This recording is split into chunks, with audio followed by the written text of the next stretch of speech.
I'm recording. Hi, recording today.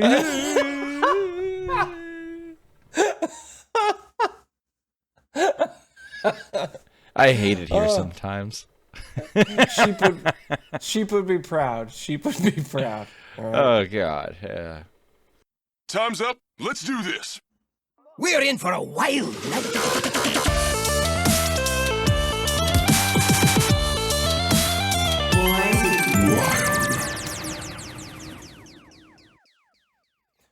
Welcome, everyone, to episode 272 of Born to Be Wild, a wild Hearthstone podcast where we have fun hanging out with friends, talking about the wild formats of Hearthstone, and spotlighting members of the wild community. I'm your host, Hydralisk. It is great to be back on this wonderful Friday evening. I am joined by my fellow hosts, Schmoopiedady.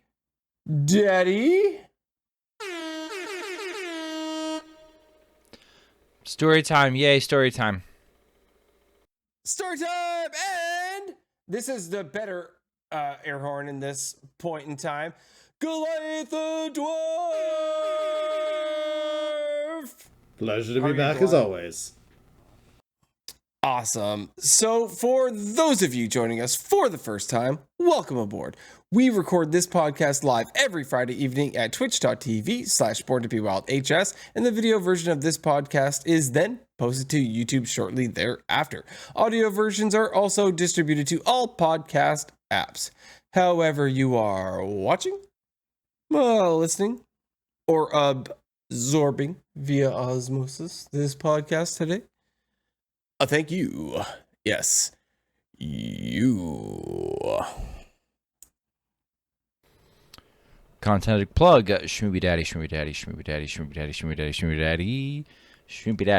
Before we get into the main topic of the show tonight, I'd like to say a quick thank you to our patrons of our show. Your support means the world to us. If you enjoyed this content, please like, subscribe, and comment on this video on YouTube. Another simple way to support the show is to leave a review on your podcast platform of choice. If you're watching live on Twitch, we've got some awesome emotes that you can unlock by subscribing to the channel. This is free if you use Amazon Prime, finally. If you'd like to support the show financially, you can join our Patreon for as little as $1 per month. We have some channels in the Discord that are unlocked by subscribing to the Patreon, where you can see the show coming together each week. Check it out. And if you'd like to interact with us personally, please join our Discord and meet free and amazing online community of friends from all across the world who love talking about Wild Hearthstone. Links to all of this stuff and more, including our merch, can be found on our website, which is www.borntobewildhs.com. Goliath, how's your week?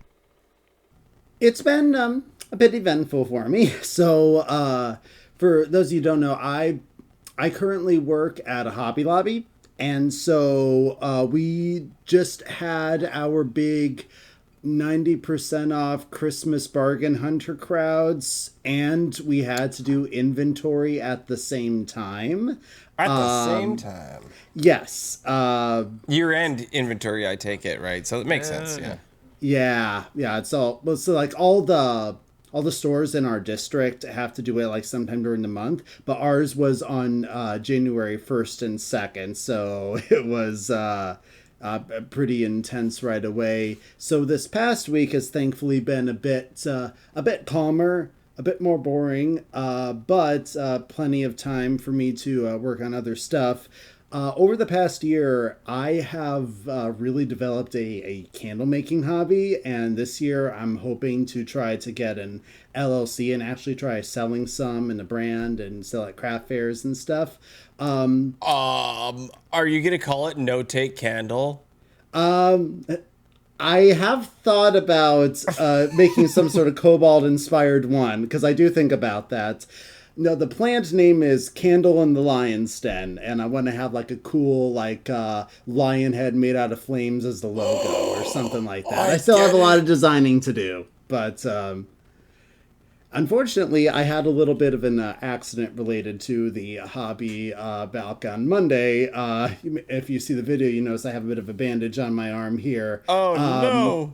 Yeah, so one thing that involves with candle making is that you had to make sure if you're using glass as the candle holder, that it has to be heat tested to make sure it can stand having a flame inside this. You test this by putting it in boiling water and then quickly moving it to cold water to see if it cracks under the sudden temperature change. I, unfortunately, got a little hasty and accidentally splashed some bubbling, boiling water out of a pot onto my wrist and got a bad second-degree burn, which I've been trying to heal all week. But I've been told by the clinic I visited it's going to take like 6 to 8 weeks to heal fully. So just slightly in pain right now, but overall handling it pretty fine. Game-wise, Hearthstone, of course, I always play at least one game of Hearthstone a day, like it's a doctor's prescription or something. But I've recently finally gotten around to finishing my first run of Baldur's Gate 3 that I started about a year ago. And then Hydra knows that today I just finished playing Alan Wake for the first time, which I spent most of today doing, actually. People like Hydra have been recommending I play it for a couple years, and I finally got around to it at this point.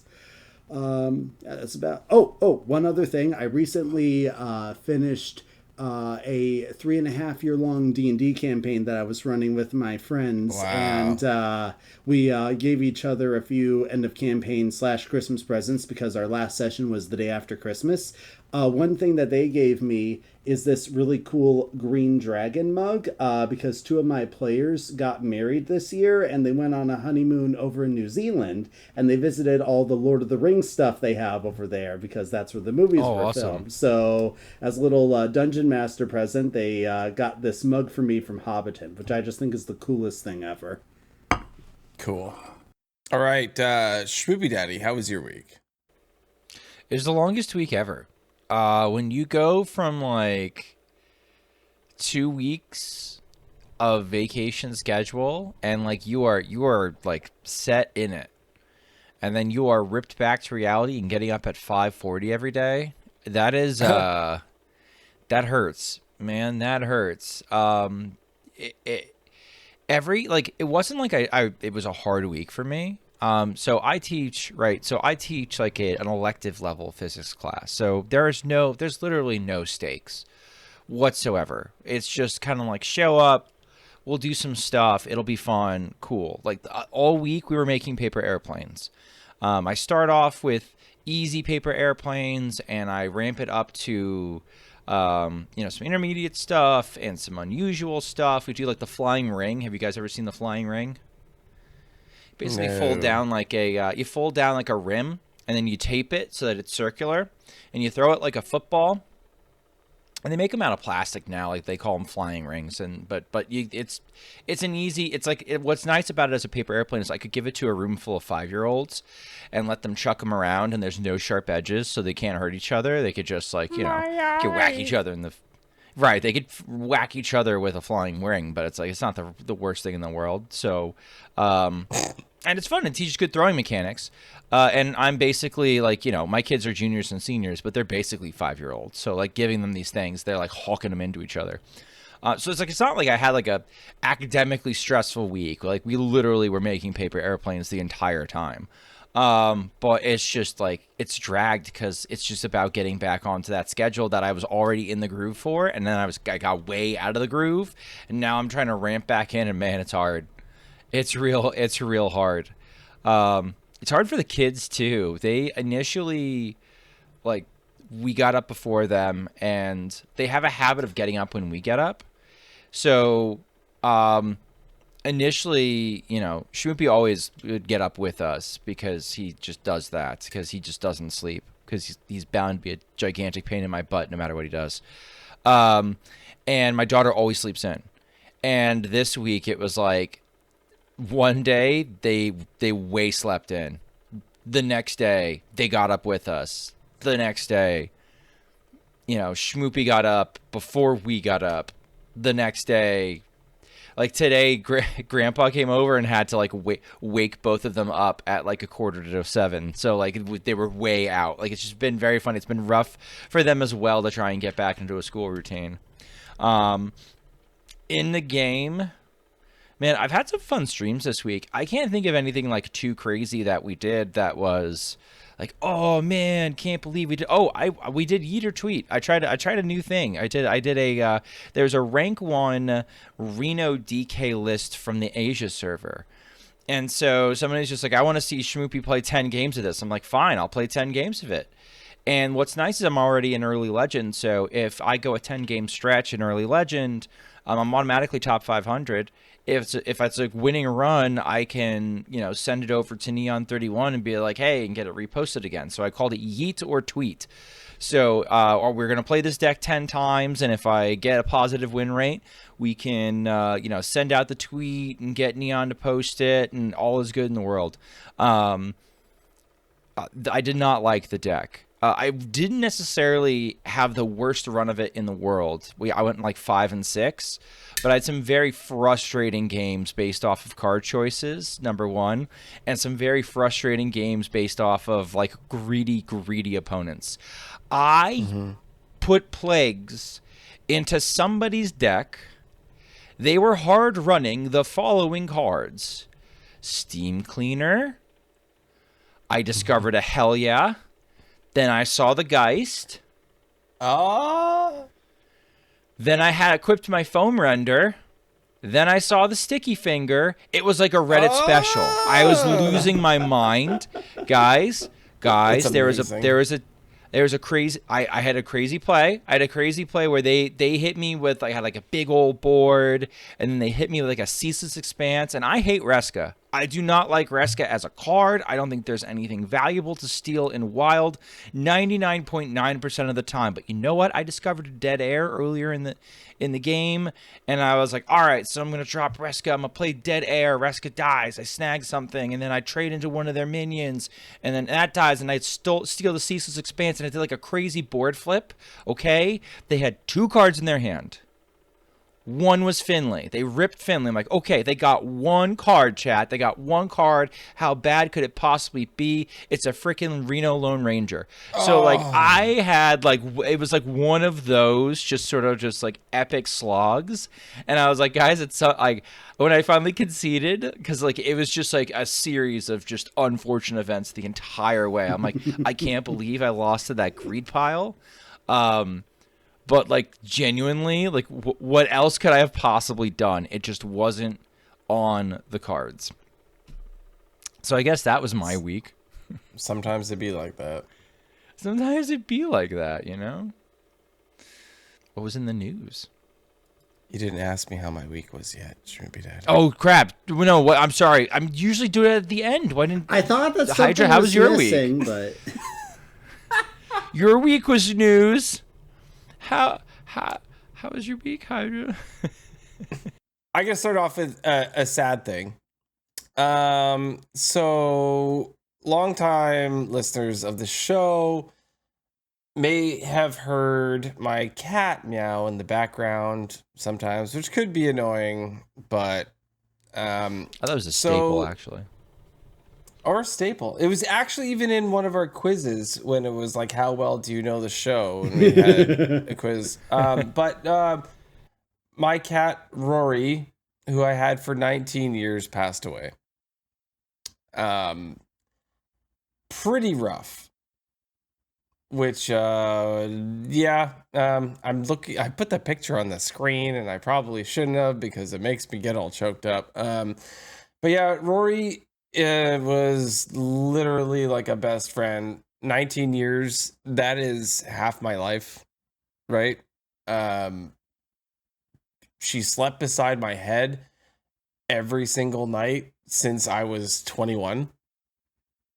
Like right here, since I was 21 for 19 years. So she was awesome. Just the best. Her and my dog that we had that had passed away.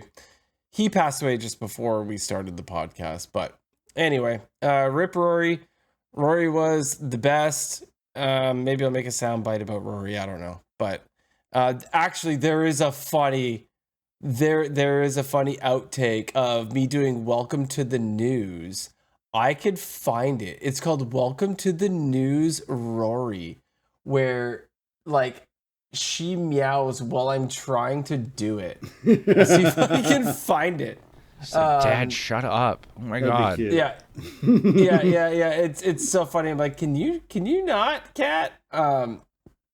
Anyways, so R.I.P. Rory, love you.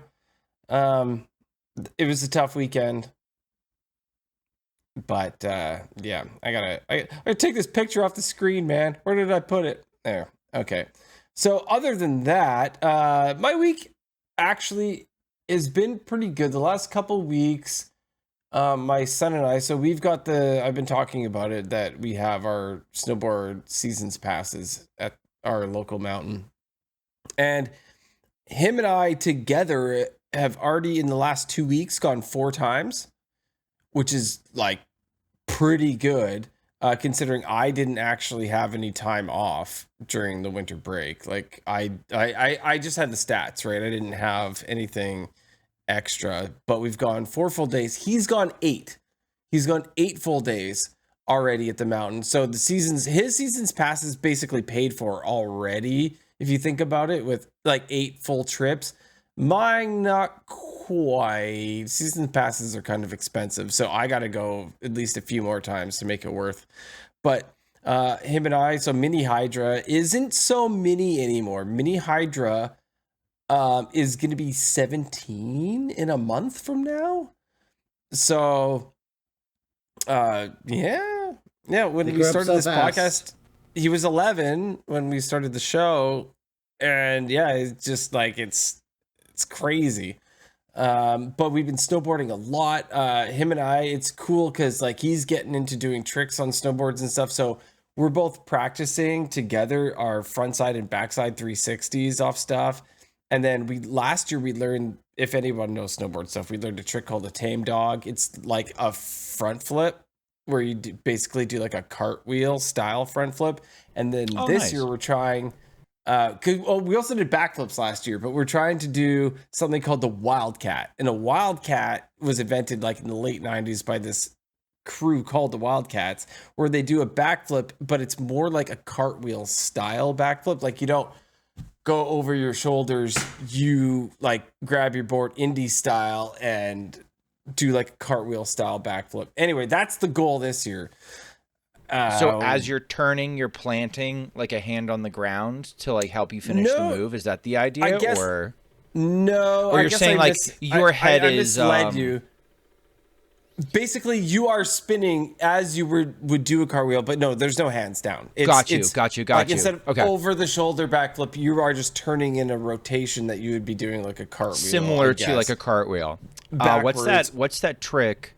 I've seen gymnasts do it where like they throw themselves as if they are going to throw plant their hands, but they don't. They just use their leg rotation and like for a moment they're like upside down and they're you know what I'm talking about? Like for a moment they're like, you see it on like, I think like, is it like floor would be when you would see it, where like you see their shoulders are almost parallel to the ground at one point and their head is like, you know, above the ground and they're not supporting themselves, but it's all because they've generated so much torque from their legs that they're going through that rotation. That's what I'm imagining now. Yeah. The way you've described it, it's more akin to that. I'm just super stoked that we've been we're doing this together, and he's really younger cool. and he's like getting into it and he's getting better and better, and I'm older and I'm pushing myself and trying to do things that I would have done when I was younger, but I'm a pretty young dad to have an almost 17-year-old, right?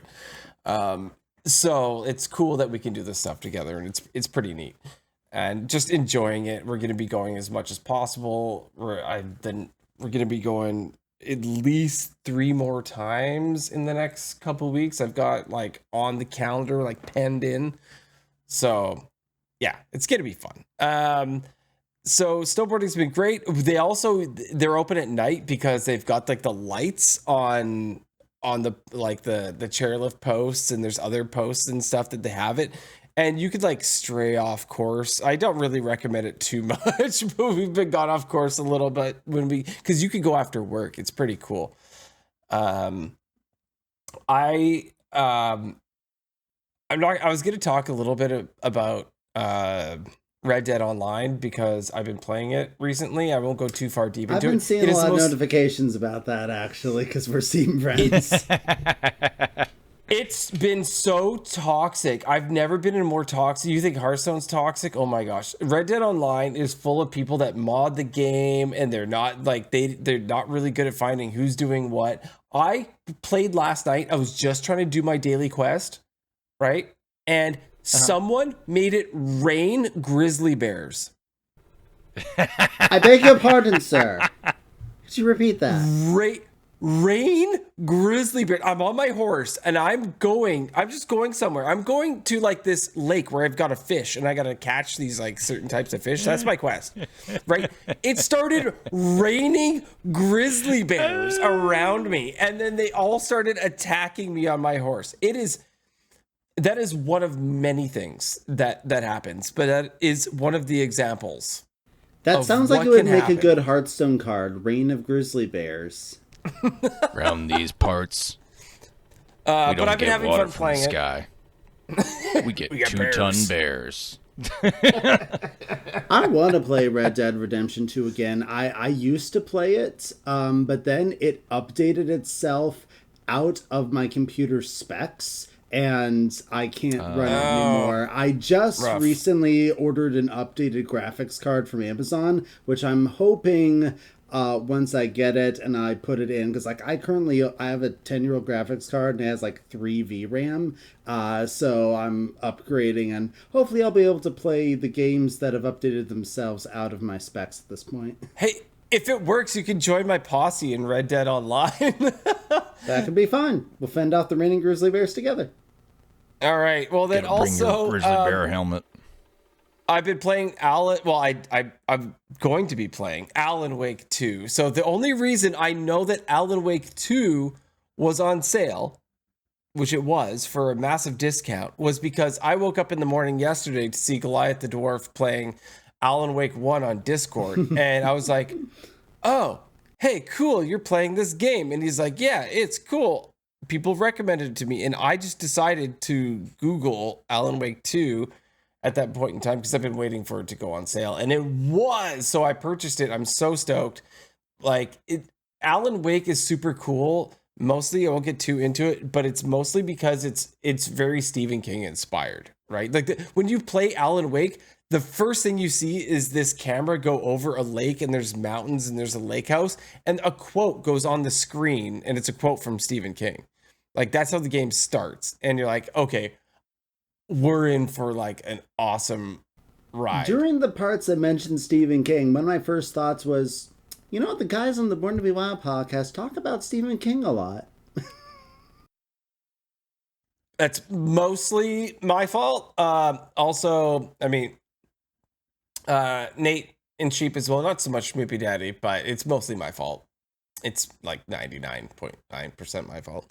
But yeah, so stoked to play Alan Wake 2 that I finally have it. And that's basically been my week, other than, you know how they do Hearthstone events at all times at this point in time, which is super cool. For the first time in Hearthstone event history ever, since they started the Fire Festival, I missed one. Really? I always complete it. I always complete every event, and I didn't complete the last one. It was like it gave you a cosmetic legendary. Like if you completed the first step, you got the legendary. Yeah, but you got the gold one. Golden, oh, yeah. Right, yeah. Yeah. I didn't do it. I was like, I don't feel like finishing this. Rooney, They're right? really varied regarding how easy or hard the tracks are to complete. And you know what? Like, there was a point in time where I was just like, I mean, my cat died, so that kind of like is part of finishing it. Which happened like a week and a half ago now. So like that sort of affected me playing the game and stuff like that. And I just didn't do it. I didn't finish. And I was like, I'm okay with that. Because I've completed everyone so far, but I don't know, didn't have the energy. It's not like you missed out on any dust, right? Like it's just the gold version of a card that will probably see 0 play in Wild for a long, possibly infinite time. I think that was Rooney, right? Like it was like it was a weird one though, where it's like, okay, take the minions in your hand and send them into the future, and when they come back, they're buffed.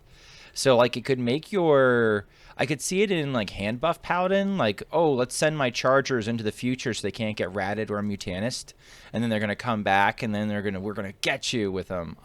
But like, yeah, the idea of the card sounds cool. I have not figured out how to put it into a deck yet. And I'm a guy who like is interested in just cool combos and experimenting more than getting like, you know, the perfect min max or whatever. But even I just sure. Maybe I'll figure it out someday. I don't know. All right, well, that was my week. Welcome to the news. The news is so good. I love All that right, book. well, I'm glad you do. First up, there's a mini set coming out. So, Woo! What? Really? Did we not expect this? Who knew? Gosh. No. No, it's always exciting. So, Fight for All Futures with the Echoes of the Infinite mini set. So, we're not gonna. They've basically released like all, or not released, but announced all the cards at this point of this mini set. But we'll just give you a quick rundown, and we'll go over maybe next week like what has been impactful and what hasn't, because it's coming out quite soon. So the end of time is upon us. Hearthstone's Echoes of the Infinite mini set launches January 13th, so that is next Tuesday, with 38 time-bending cards, setting the stage for a climactic showdown. Murzon's war on time that began in Across the Timeways is hurtling toward one final battle between Bronze Dragonflight and the Infinite Dragonflight at End Time, where all timelines converge. The outcome will decide the fate of, well, everything. All right. So, can I just say something about this? 1 second. Yeah. I thought that was like a really epic and like written paragraph to kind of like set like the flavor of like what is expected in the mini set. It's like, oh yeah, get hyped for this big clash. And then I imagine some like, you know, someone from my chat just going like doo doo doo doo doo, like playing some of the cards in like the most memeiest crappy deck. So it's like, you know, it's like, come on, it's time for you to battle for the future of everything. And they're like trying to like, you know, they're trying to make like infinite banana work or something like that. And they're in the corner like, ooh, they're like, you're not a very effective soldier for time to keep existing. Can you help?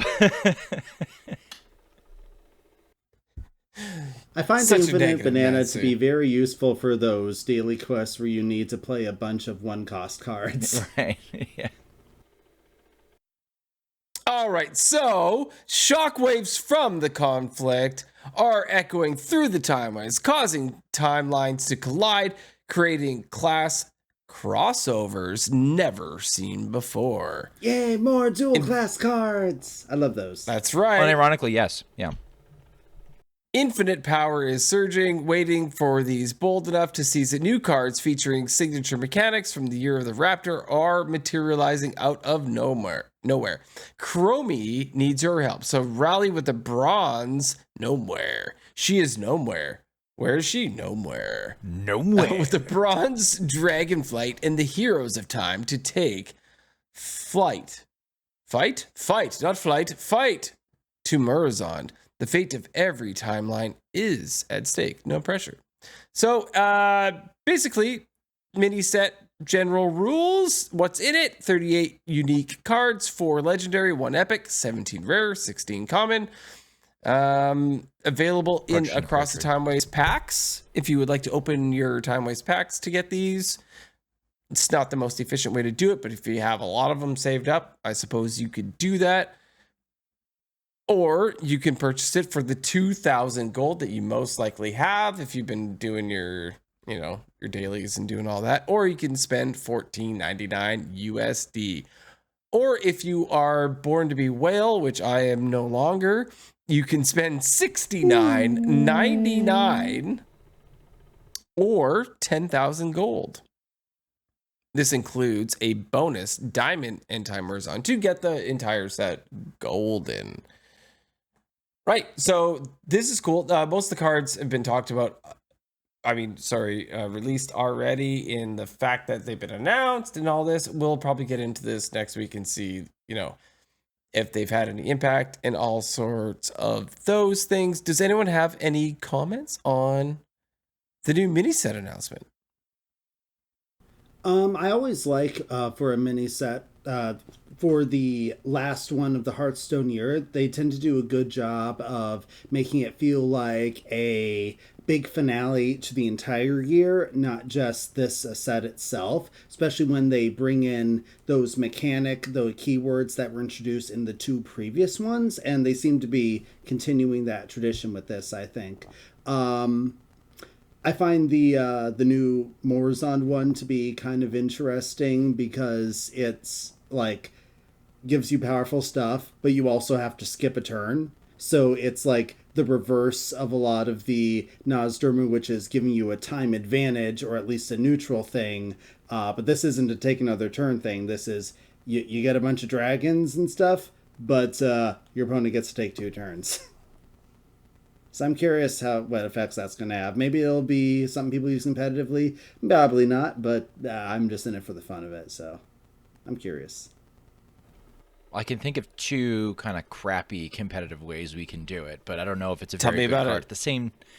Okay, so I've already heard people say like, "Oh, let's do this with Astral Communion," because it's kind of like a Reno, right? So like it's a Reno because it does full heal your hero and it fills your board with dragons. And then it's like, okay, just give your opponent a turn. So there's a chance that we just do this in Astral Communion. And like, if you Astral Communion on 2 and then top deck this on 3, who cares that your opponent gets a free swing, basically? Like they're not going to be able to get you and you can go get them, is the logic I've seen given. Another common thing is like you pair it with timeout because the text on timeout for Paladin says until your next turn. Ooh. So for both of your turns, you're immune, and you have this board of stuff, and so your opponent has to sort of figure out how to navigate it. Along the same Paladin lines, I think he actually pairs nicely with Lumia. 6 mana, 9/9 lifesteal. Heroes can only take 1 instance of damage and then they're immune. Somebody would have to trade into Lumia, and she's a 9/9 with lifesteal. So you're basically like, not only have you healed up from Murazond, but even if they like wanted to go over the top, they have to take out Lumia anyway. So maybe they spend a turn dealing with Lumia, and then they have a turn dealing with your stuff. There's a chance that just dropping him just ends the game. My application was Mildruid. So, like, you get your opponent down to the end of their deck. You load up a bunch of you have a bunch of mana anyway, right? Load up a bunch of armor, re-heal to full, sit there and cackle as your opponent ends up being able to do nothing to save themselves over 2 turns, drawing 15 cards from Due Process. That was my application. So I think there's like, I think this mini set just in general there are some cards where you look at them and you're like, I don't think this is good enough for Wild. I don't think this is good enough for Standard, but I have seen some of those cards look absolutely flat busted to me in Arena. Which means that they might surprise us in their application. There are definitely some cards that are going to see some play. Imagine if we had, there's a Warlock weapon that's a 4-mana 4/3 that discards your highest cost card in your hand. So it's 12 damage for 4 mana. And if we had this card when Disco was still really, really good, I think that would have like basically completed a lot of disco lists because you're just always swinging. And if you're not hitting a Soul Barrage, you're hitting like a Walking Dead or you're hitting like a Silverware Golem. Disco's taken a little bit of a step back. Burnlock has taken a step forward. So we're now trying to copy multiple Soul Barrages and maybe you hold it to set. I don't know, but it's going to, I think, completely change how you build Burnlock. So I'm excited to see the cards next week as well. Like Hydra said, we're going to throw stuff at the wall and see what sticks. But I think there is going to be stuff that does, in fact, make an impact, which is kind of cool. All right. So up next in the news, the Prince of Pauper is back. So if you guys remember, we did have the Prince of Pauper crew on the pod. Prince of Pauper is now back, so they're excited to announce that their number 3 tournament is going down on January 18th at 7 p.m. Central Time. It is free to enter. You have to be playing on NA to be able to enter. There's a 64 player limit. So if you would like to get in there, you better get in there now. Everyone, get in here because Get in here. so it's going to be streamed with commentary from Beatman and Trips, which we had on the show at twitch.tv/Beebs Live. And yeah, so you can join the Discord. We'll put links in the they're already in the show notes, but we can put them on the YouTube video. So if you want to look down below, we'll put the links there. And it's going to be on Battlefy. So you can join at Battlefy, and it is on January 18th. So that's coming up pretty quickly. It's just a fun way to play Hearthstone. Just like, you know, when we did the listener series, it's just a different way to play the game. If you're just used to the ladder, hop in there, do that thing. It's a great time. And last but not least in the news, Schmoopiedady, do you want to tell us about the new hero skin? No. Nope. Okay. I may or may not have fallen for the gotcha. Oh my gosh! So you do want to tell me? No. He's too No, ashamed. no, no. Go on. Go on. No. All right. So we got our Dark Moon Fair Treasures monetization event. If Sheep was here, I think Sheep also fell for it. It's a good skin. It's May, you know, who we've had on before, Telephony, who is she's blind, and she, you know, voice lines for skins are a really important way for her community to interact with the game, because basically, like, you know, if you don't get the visual input, then you really do end up, like, you know, focus your game experience. The thing that, like, every game starts with becomes, okay, what are the voice lines from the hero portraits? And if it's the same basic hero portraits over and over and over again, you know, it's like, all right, like, it's real boring real fast. She says the quality of the sound bites on the Yogg emotes is incredible. The quality is over the top. I think she's only got one that she's kind of like dicey on. She's like, oh my god, it's so good, I love it. And on top of that, they also had a bunch of signature leech cards on there, like the whole leech package in signature. Boogerworm losing his mind that there wasn't a losing his mind that there wasn't a signature leech. Like, we didn't get signature leech artwork. It's like, what is this? But they do make gold leeches. No, I get it. And they all are, like, really cool. Like, the leech beetle is especially like horrifying. Infested breath is like a dragon, like, firing out the leech breath. It's very, very visually striking. Spin. It is very cool. That's not a bad spin in my mind. So yeah, I did whale out on this particular occasion, and I did go for the gotcha. We've talked ad nauseum about the actual monetization practice and how we're not fans of it on here. And we've either supported it or not supported it to varying degrees. I steered into the skid on this one. They got me on this one. I don't know if they would have against it, I think, out of all of us. Hardly. I'm more like it's in their right to do it. I just think it's a dumb idea. No, maybe Sheep was the most against it. Sheep's you were definitely the only one most against it. You were the one not. You weren't running the pet though, like our pet. Oh yeah, I did do the pet. The pet out of protest, like no pet. Yeah. Nah, I mean, I had a lot of people in my chat that were very anti-pet and very like, oh, like it. And I was kind of like, yeah, but like I went and got the pet because like, you know, it's cute. And then you've got like Linny, who's like, you know, Miss Crush over there, who's just like, they can give me crushy, right? Like so, like some people just like are just completely absorbed with the pet. So I'm in general. I'm like, I think they can absolutely do this, but it's a stupid idea because it's like can't even participate in some countries. Which clearly tells you something about the practice itself. But I mean, they're allowed to make stupid decisions.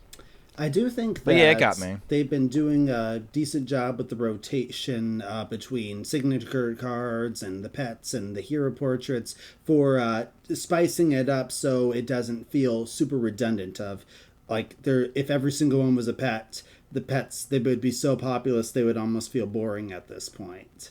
So, like, whatever else you say about the practice, I think they're keeping it diverse, and it's at least interesting to look at aesthetically.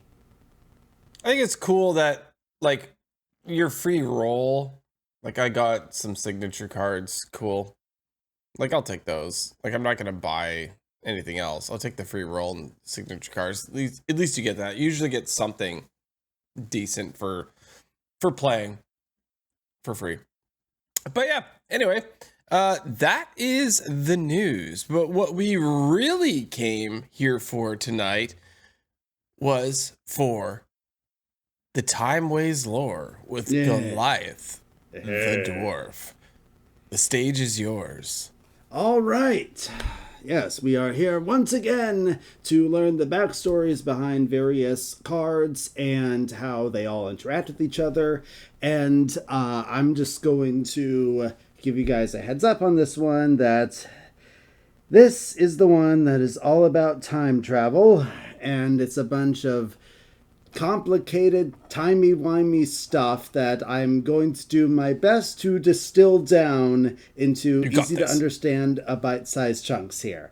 To get started with, I want to read you an excerpt from the World of Warcraft Chronicle Book Volume 3 called Timeway Corruption. This should set the stage for like how the flow of time is officially working in Warcraft lore. So that's something that we can all keep in mind for all the Bronze Dragon and Infinite Dragon shenanigans moving forward. All right. In all known realms of the cosmos, time flows forward, ever forward. Chaotic energies in places like the twisting nether can affect how quickly it flows, but it only flows forward. Once an event happens, it cannot be changed. These events and choices, made up of all creatures and forces in the cosmos, join together like a river, sharing the same reality. Different choices and different possibilities naturally spin off the river of time like small creeks and estuaries, ebbing and flowing for a while. If these shades of what could have been are left alone, they will eventually dissipate into nothing. If efforts are made to preserve them or alter them, they can indeed remain in existence indefinitely. They can even be made to feed back into the main river. Dead creatures can seemingly live again, and the past or future may literally come back to haunt you. This is not a natural phenomenon, and the inhabitants of the main timeway will often find these experiences quite alarming. But the only timeway that has a permanent effect on the cosmos is the main timeway. Creatures like the Bronze Dragons, who have command of temporal magic, can see all of the countless tributaries of alternate universes and timelines, and they can even move back and forth along the stream to observe the past and the future. If that main river is disrupted, it would spell doom and disaster. All life on Azeroth depends on time to flow ever forward. Without the certainty that the sun will rise and set each day, the seasons would not pass. The cycle of life would become meaningless, and all living creatures would eventually die from being unable to sustain themselves. It is the most sacred mission of the Bronze Dragonflight to keep that from happening. So right away, when we're talking about the theme of this Hearthstone set, that it's a battle for all time, this is what's at stake here, essentially. This is what the Bronze Dragons are fighting for. But who are these Bronze Dragons? Well, you guys may remember, and some of the audience may remember, back from the Descent of Dragons set, we talked a bit about dragons in general and the story of Galakron and all of that. We'll rehash a bit of that here for those who have not heard it, and also just as a review, focusing specifically on Zdormu and the Bronze Dragons here. What do you guys remember about Galakron? He had quite the set of cards when he became a Hearthstone card. He did. Wasn't he like absorbing or like eating all of the other dragons? Is that what he was doing? Yeah, exactly. Yeah. Primordial big bad. Basically just like very old, very evil, very crazy. That's a good way to Mostly sum crazy. it up. Yeah. Galacray. This is before they were even officially called dragons. They were called proto-drakes, which actually evolved out of elementals that kind of snuck their way into Azeroth and became part elemental, part stony flesh creatures. And that was where the proto-drakes initially came from. And they developed into a lot of different types. So Galakron was this one who had this massive appetite, and he grew really big, and he turned to cannibalism, and somehow his constantly eating the dead proto-drakes created this great mutations around him. He grew to enormous size, and necromantic energies kind of formed around him, so that him just being around dead corpses of the proto-dragons caused them to become undead and minions under his control. And he became a massive threat, just like eating everything to all life on Azeroth. But the Titan Keepers weren't really paying that much attention because they thought, we have bigger things to worry about, like, keeping old gods imprisoned and all that type of stuff. Except for one who is named Tyr, who we do have as a Hearthstone card back from the Titan set. And Tyr decided that, you know what, this Galakron guy, the other keepers might not be taking him seriously, but I'm going to find some allies to help me with this. And it turned out that there were a set of 5 very brave proto-dragons who were trying to do what they could to stop this Galakron dude. And they are the ones who became the eventual dragon aspects. So we have Alexstrasza, Ysera, Neltharion, who eventually became Deathwing, Malagos, and Nozdormu. And working together with Tyr, they managed to defeat Galakron, and because of their heroism, they were brought before the other Titan Keepers, who decided to make them guardians of Azeroth. And each keeper channeled sort of their patron titan's power into the dragons. So for Nozdormu, he was gifted the power of the Titan Amenthul, which involved the power of time and became a watch over the Guardians of Time. This power was channeled actually through High Keeper Ra, because Amenthul didn't directly zap it down. It was more like Amenthul's power is in part into High Keeper Ra, and then High Keeper Ra is just like, okay, you can have some of this too.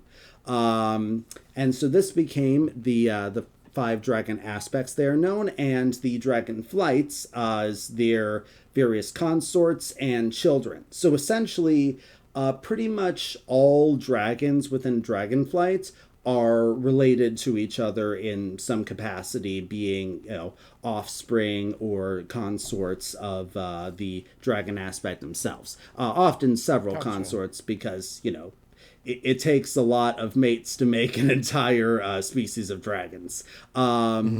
So we've had Nozdormu as quite a few Hearthstone card iterations here, actually. Yeah. We have all of them up on the screen. The first one was kind of interesting with the 15 seconds. Did you guys ever actually incorporate that in play out of curiosity? Yes. How did you find it useful? Schmoopiedady did. There was a deck that was a form of Big Priest called Dizzy Priest, and you'd play Nozdormu and Noggenfogger. And Noggenfogger is the one that makes everything random? Yes. And the what was the ogre? The ogre that was also like it was random and like you could try to attack random. Mogor the ogre. Yeah. Mogor, yes, and then you'd run Mogor, and I used to run a single statue, an obsidian statue, because I wanted to force my opponents to try and select a taunt, which made things even more chaotic. So basically, you'd like, you know, you'd play something that jumped a bunch of minions onto the board, and like the sand is going and the time is going and everything's random and the animations aren't letting you set it out. It was a raffle deck, but it was some of the most fun you could possibly have in early Hearthstone for me. Early Hearthstone. My experience meming early in Hearthstone was playing a whole lot of Dizzy Priest. Yeah, if you were ever gonna I was just gonna say, if you're ever gonna actually play this for 9 mana, like in early Hearthstone, you've already lost. Like no one's playing. No one's really playing this card, but it's fun. But they changed it for a reason. It's not really accessible for a lot of players. They didn't change it. It's still around.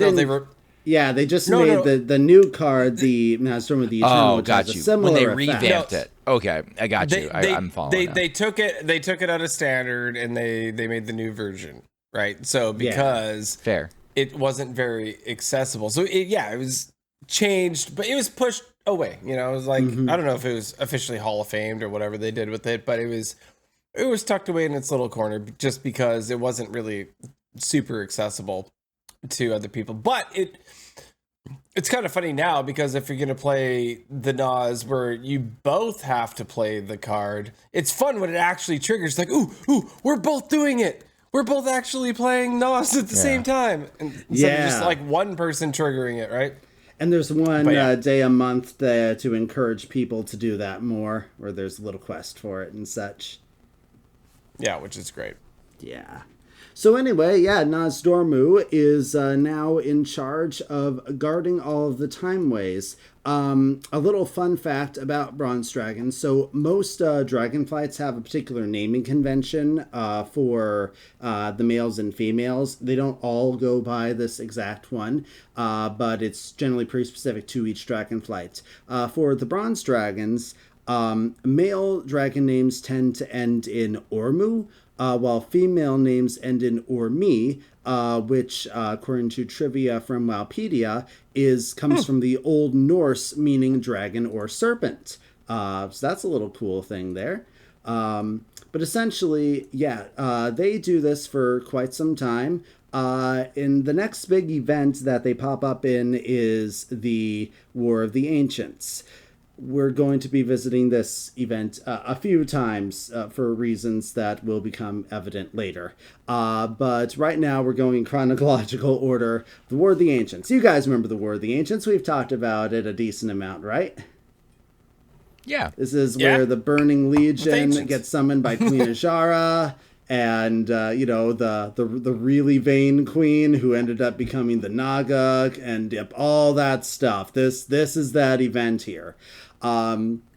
So all the dragons eventually decided that, I think we kind of need to become a bit more active in this conflict that's going on here. Otherwise, this world that we're in charge of protecting, it might get destroyed here. And now Tharian, the Earth Warder, decided that, I have this great idea, guys. I'm going to create this artifact called the Dragon Soul, and I need each of you to put some of your essence and power into it, and it's going to be super powerful, and it's going to be able to destroy all the demons. Now, Nazdormu himself actually didn't show up for this particular event. He was a bit occupied. He was actually really isolated for a really good portion of time. Well, he was, as it's described, strangely absent. But he was actually stuck in a time anomaly, but no one else really understood what was going on. And we're going to come back to that part later as well. But so actually his consort, Sidormi, just brought some of his essence in a magical hourglass to feed into the dragon soul. So he still contributed, he just wasn't able to be there in dragon. In person. That was bad. I'm well sorry. That was on brand. You're good. The thing is that Neltharion had actually been corrupted gradually by the old gods for quite some time at this point, because being in charge of the earth made him uniquely susceptible, because the old gods were also buried deep down in the earth. And so that strong connection meant that they were basically like really strongly telepathically whispering. You know, it's all about whispers of the old gods. We have a whole Hearthstone set based on that idea. But yeah, they just really got to him and he became mad. And so when he turned on the dragon soul, it's like, you know, big laser beam weapon essentially. And it decimates the demons just fine. And then he turns it on the night elves. And then he turns it on all the other dragons. And most of the blue dragons get wiped out. There's actually very few blue dragons for a very long time. They become an almost extinct flight because so many of them are destroyed by Neltharion just turning on the dragon soul. And it's at this point that he stops being called Neltharion and starts being called Deathwing, the name that we all know him by. Because, well, he has wings and he caused a lot of death, I guess. They weren't feeling super original with their insult names at that point. But yeah, that is essentially like, you know, nothing super particular happened with the bronzes, except that they were fighting alongside with everything else. They were forced to abandon all of their mortal allies just because they, you know, were so decimated in their ranks and heavily wounded. At this point, after the War of the Ancients, the Dragonflights basically secluded themselves in order to try to recover. But the thing is that since all of the other aspects had put a portion of their power into the Dragon Soul, they were all weaker now because that power wasn't part of them, it was part of the Dragon Soul. Sort of if you think Lord of the Rings, Sauron putting a lot of his power into the One Ring. If he doesn't have the ring, he's significantly weaker. It's kind of similar fantasy magic logic here. And so at this point, the dragons as a whole become a lot less involved in the runnings and defense of the world. They become a lot more isolated. Moving on, there is one significant event that Nozdormu did play a part in, because after the War of the Ancients, when there is the Great Sundering, where the single continent of Kalimdor is shattered and split into the world map as we know it today, with the Eastern Kingdoms and Kalimdor, Northrend, Pandaria, all that stuff, the Night Elves end up growing a big world tree in the place where they are settling because old Illidan Stormrage decided, let's make a second magic well, you know, the thing that attracted the demons in the first place. And all the other elves like Malfurion are like, no. You are going to be imprisoned for 10,000 years because of this, and we're going to grow a giant tree on top of this well so that it can't attract more demons. The World Tree, Nordrassil, was blessed by 3 of the dragon aspects. Alexstrasza and Ysera blessed it essentially to keep it really healthy, is probably the best way to sum it up.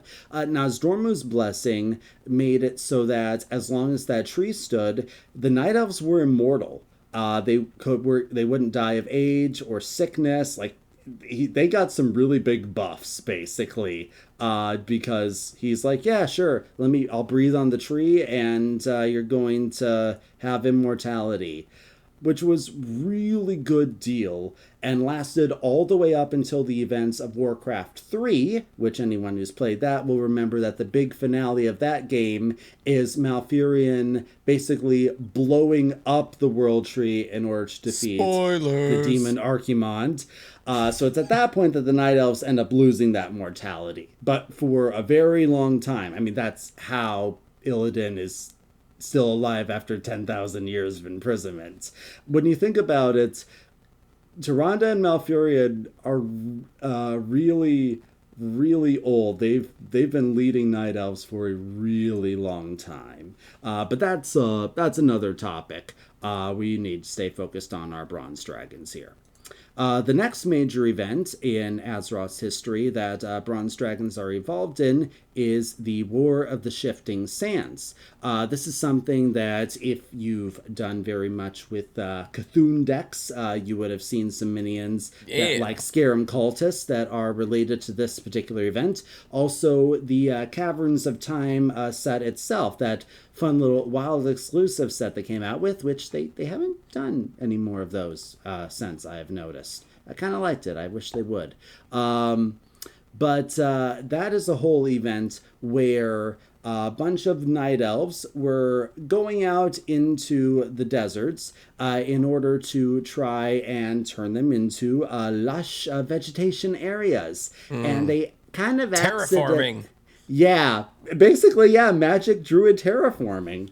But they kind of accidentally awoke the insectoid armies of the old god Cthulhu, and Oops. yeah, and they just got completely overrun.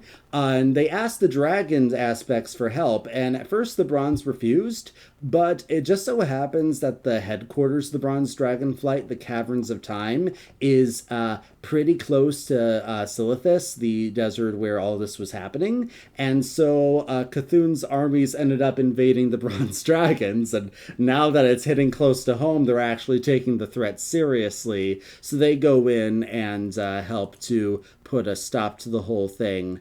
And eventually they're able to seal all of the insectoids, the Karaji and Silithid, they're called, inside the city of Ahn'Qiraj by raising the great big scarab wall using their magic. Thankfully, the dragons didn't suffer very many casualties in this particular fight. They did lose one, but overall they were able to basically just get that wall of the scarab and the scarab gong and all of that. And this would all become relevant later on during a big event in Warcraft Classic when the armies of the Silithid would start coming out again. And then players need to find all of the pieces of the mallets so that they can ring the scarab gong to lower the wall to go in and solve the problem. That would all happen much, much later. The next big event that would happen regarding the fate of the dragons, bronze included, is during the second war of the Horde Alliance. So this would be during the events of Warcraft 2. There's this orc warlock named Nekros who gets this idea from a vision actually granted him by Deathwing to dig up this old artifact. This was formerly the Dragon's Soul. It had since been buried and hidden away and enchanted by all the dragon aspects to ensure that it could not be wielded by a dragon, to make sure Deathwing didn't come back, get his hands on it, and continue to finish them all off. So Deathwing, not being able to wield it himself, gets this orc warlock to go and do the dirty work by going, and at this point in history, it stopped being called the Dragon Soul, and it's instead referred to as the Demon Soul because of its corruption and such. Nekros goes and gets this, and he uses it to control Alexstrasza, Queen of the Red Dragons, and he forces her to give birth to dragons that the Horde can use by the Dragonmaw clan as mounts. And all of the red dragons during this time are forced to obey the orcs because Necros has complete control over the life of their queen, and it's basically a massive hostage situation. It's actually overall pretty dark when you think about it, but yeah. Yeah.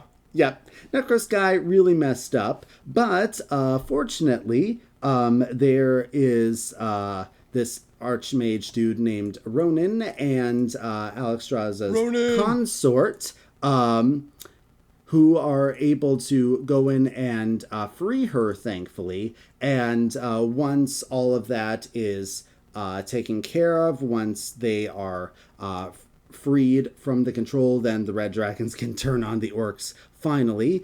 This is known as the Battle of Grim Batol. Grim Batol is the location that it was held in, where Necros was holding Alexstrasza hostage here. Honestly, Nozdormu was very reluctant to help initially, because at this point he was basically had the mentality of let events in the mortal world unfold as they will. It's not my place to get involved in them. Actually, Alexstrasza's consort, Korstras, he tried to travel to Nozdormu's lair and convince him to help. He was so not interested that he literally erased the visit and the request from time altogether. Never happened. Yeah, he's like, this meeting never happened. I was Ysera so bored, managed to I don't convince... even want to remember it. Yeah. Ysera eventually managed to convince him hilarious. to start this. But, yeah, they all made the attack. And Deathwing himself actually came out, and they all were able to battle Deathwing because they were able to use one of Deathwing's scales to destroy the demon's soul. So then all of their power was suddenly released back out of the artifact, and they were suddenly strong enough to actually fight Deathwing again.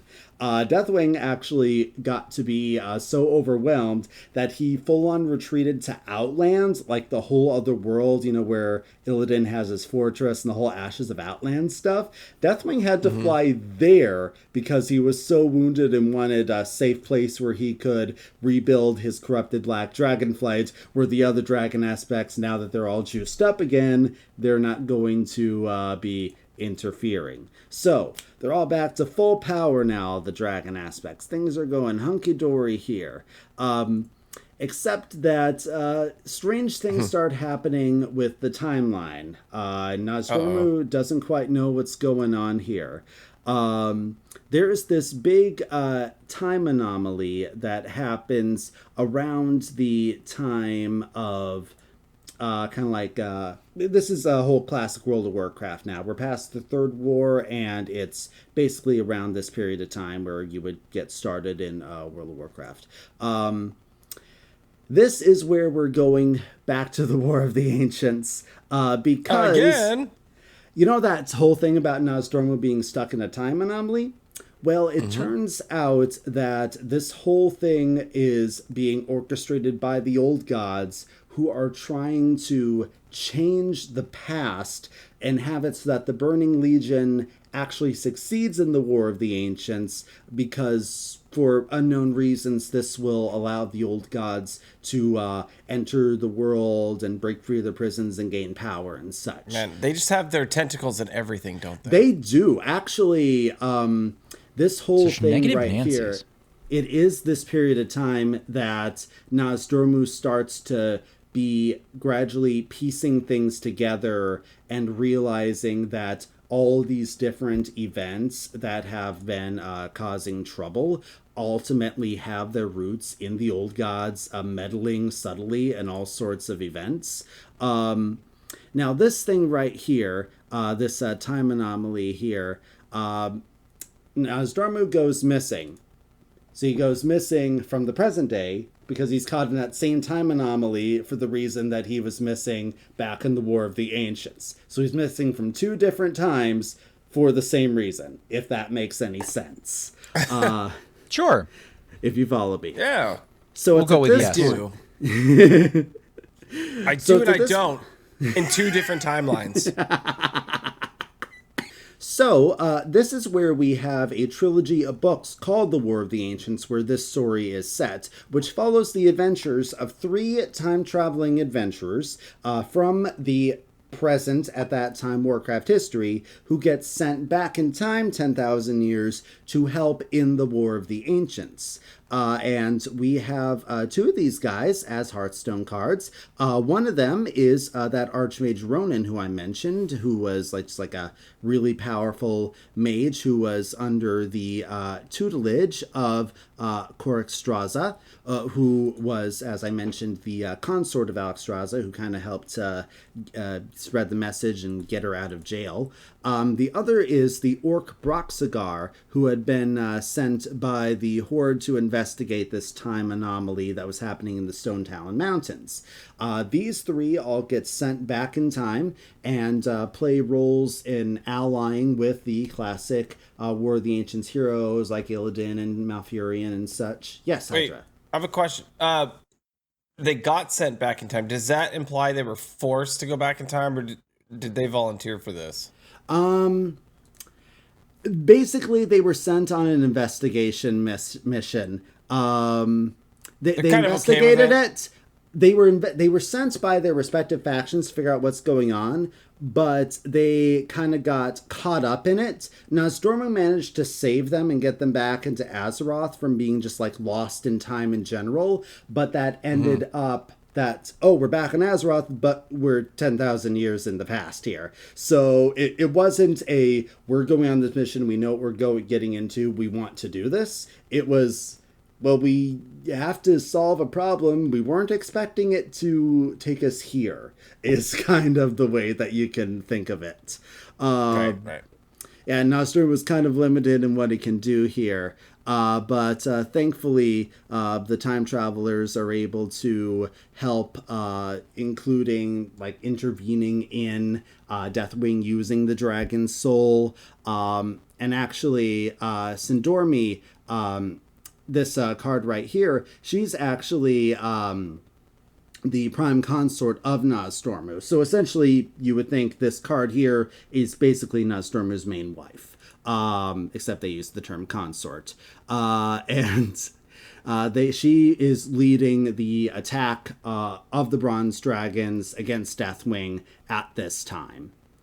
Let me see. Oh, yes. So after they manage to close the portal that Sargeras is going to use to try to enter the world, then Nozdormu is finally able to break free from the anomaly, rejoin the rest of his Bronze Dragons back in the War of the Ancients time, and then he's able to return Crassus and Ronan to their proper times. Broxagar is not going back because he did the most badass thing ever of leaping through a portal to wound Sargeras himself, a wound that stayed forever, by the way. It never healed.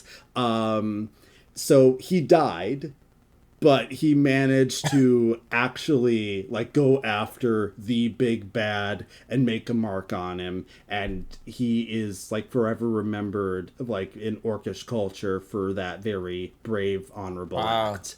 So that's why his mechanics involve having the Axis Cenarius, that fabled card that he has, that is a special blessed weapon, Druid Bless, that he was given that enabled him to make that wound, and why the mechanics involve summoning lots of portals and defeating lots of demons, because he's just cleaving through them until he finally jumps through the last one to go after Sargeras himself.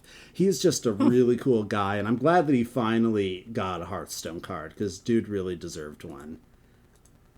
Sweet. So, once this whole time anomaly thing is figured out here, then the whole thing happens with the were the Shifting Sands that I mentioned before in classic WoW period, where you have to go in and solve the whole Karaji thing. Bronze Dragons have a slight role in this, like as quest givers and such. Nothing particularly story important.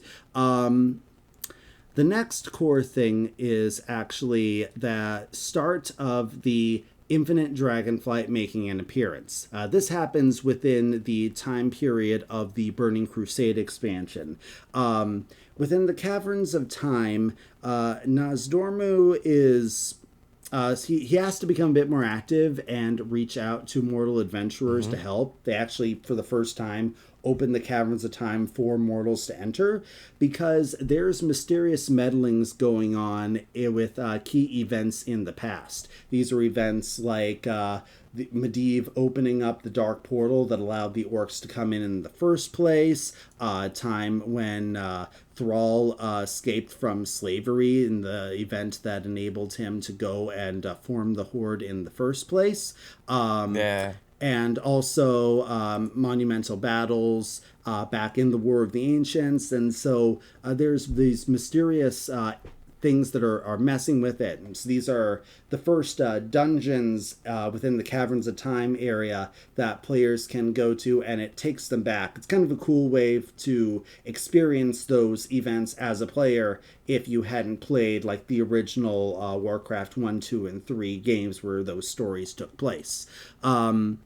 But it's discovered that there's this mysterious group of dragons known as the Infinite Dragonflight. And at this time, they don't know who they are or what they're doing or why they're doing it, except that they're messing with the flow of time. And as we established at the start, you can't do that. It's going to cause some big problems here. So that's kind of the seed that's planted, and that story grows later on here. Essentially, okay, yes. So as we get closer to the time period of the Cataclysm expansion, when Deathwing re-emerges and starts wreaking complete havoc over the whole world, this is obviously a time where a lot of dragon stuff is becoming relevant here. Nozdormu is disappeared again because he's caught in another time anomaly. Dude seems to be kind of prone to these sorts of things. This is also everyone has a hobby. Old gods. Isn't his power to be able to like control time, and he's getting lost in it? Yes. Well, this guy. What's interesting is that he is trapped in every moment of time all at once because he is trying to like multitask and investigate the common threads between so many things that have been going on, and investigating, discovering that the old gods are at the source of it all, that he actually becomes trapped. He can't coalesce himself inside a single point in time because he's spread thin between all moments of time. This is all told in the book Twilight of the Aspects, which follows Thrall interacting with several of the dragons. Essentially, Thrall actually is being pursued by a time-traveling assassin during a lot of this book, and it's discovered that he can figure out how to free Nozdormu, which is basically that he just realizes that all you have to do is live in the present and focus on this one singular moment. And he tells Nozdormu to do this, and suddenly everything is good again. It's honestly kind of a little bit of a cheesy cop-out, but it's kind of philosophical at the same time. Yeah.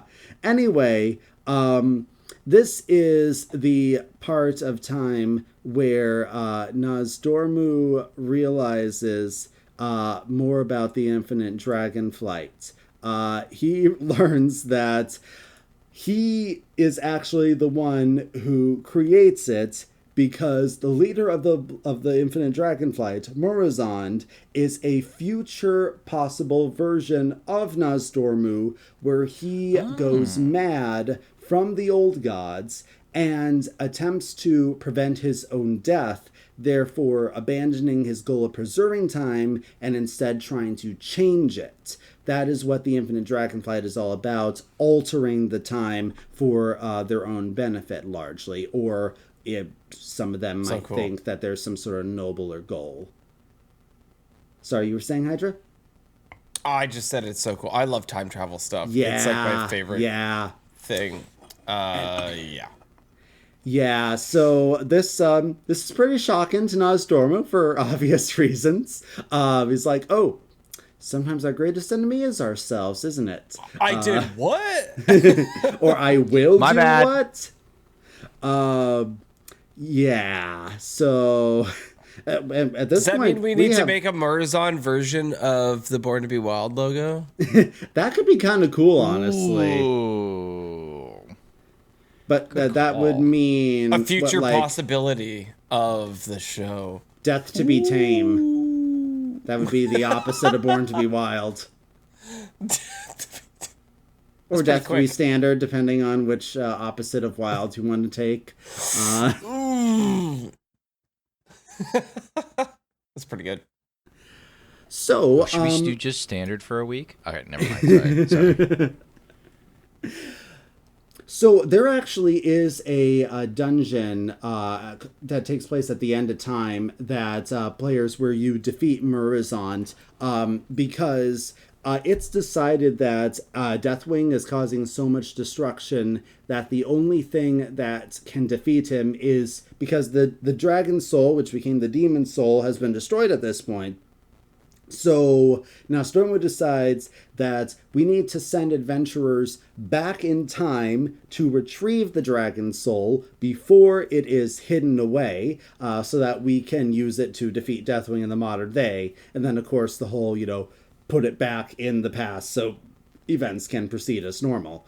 However, there is an anomaly in time that is preventing him from doing that, and discovered that in order to be able to go back and retrieve the dragon soul, first they have to go forward all the way to the end of time to defeat Murazond, who is preventing time from flowing naturally in this way. Whoa. So, yeah. There's a really cool quote after you defeat him. You have to utilize this powerful bronze dragon artifact called the Hourglass of Time.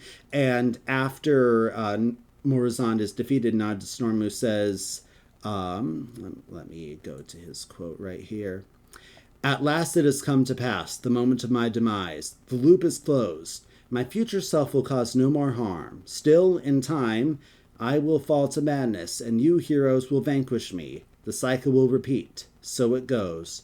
What matters is that Azeroth did not fall, that we survived to fight another day. All that matters is this moment." Which is a reference to that whole thing from the Thrall book that I mentioned earlier. So that's the whole thing that goes on. Deathwing is eventually defeated, and then everything... Actually, they pour... Spoilers. I don't even know how old that expansion is at this point. Several years at this point. Was it? I don't know.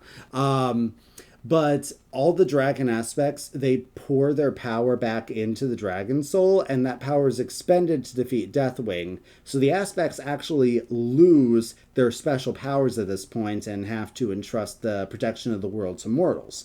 So that means that now Stormu doesn't have his whole I can see all points in time and be able to affect things. He's been really powered down for now.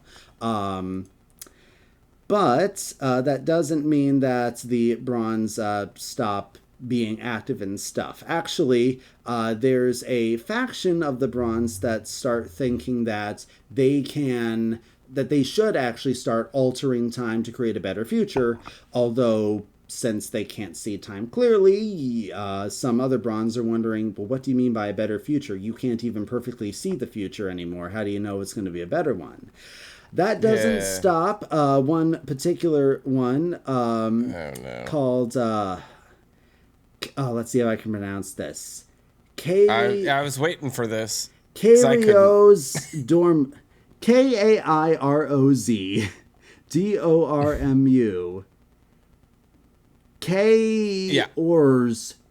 Dormu is the best that I can try to figure out how to pronounce it.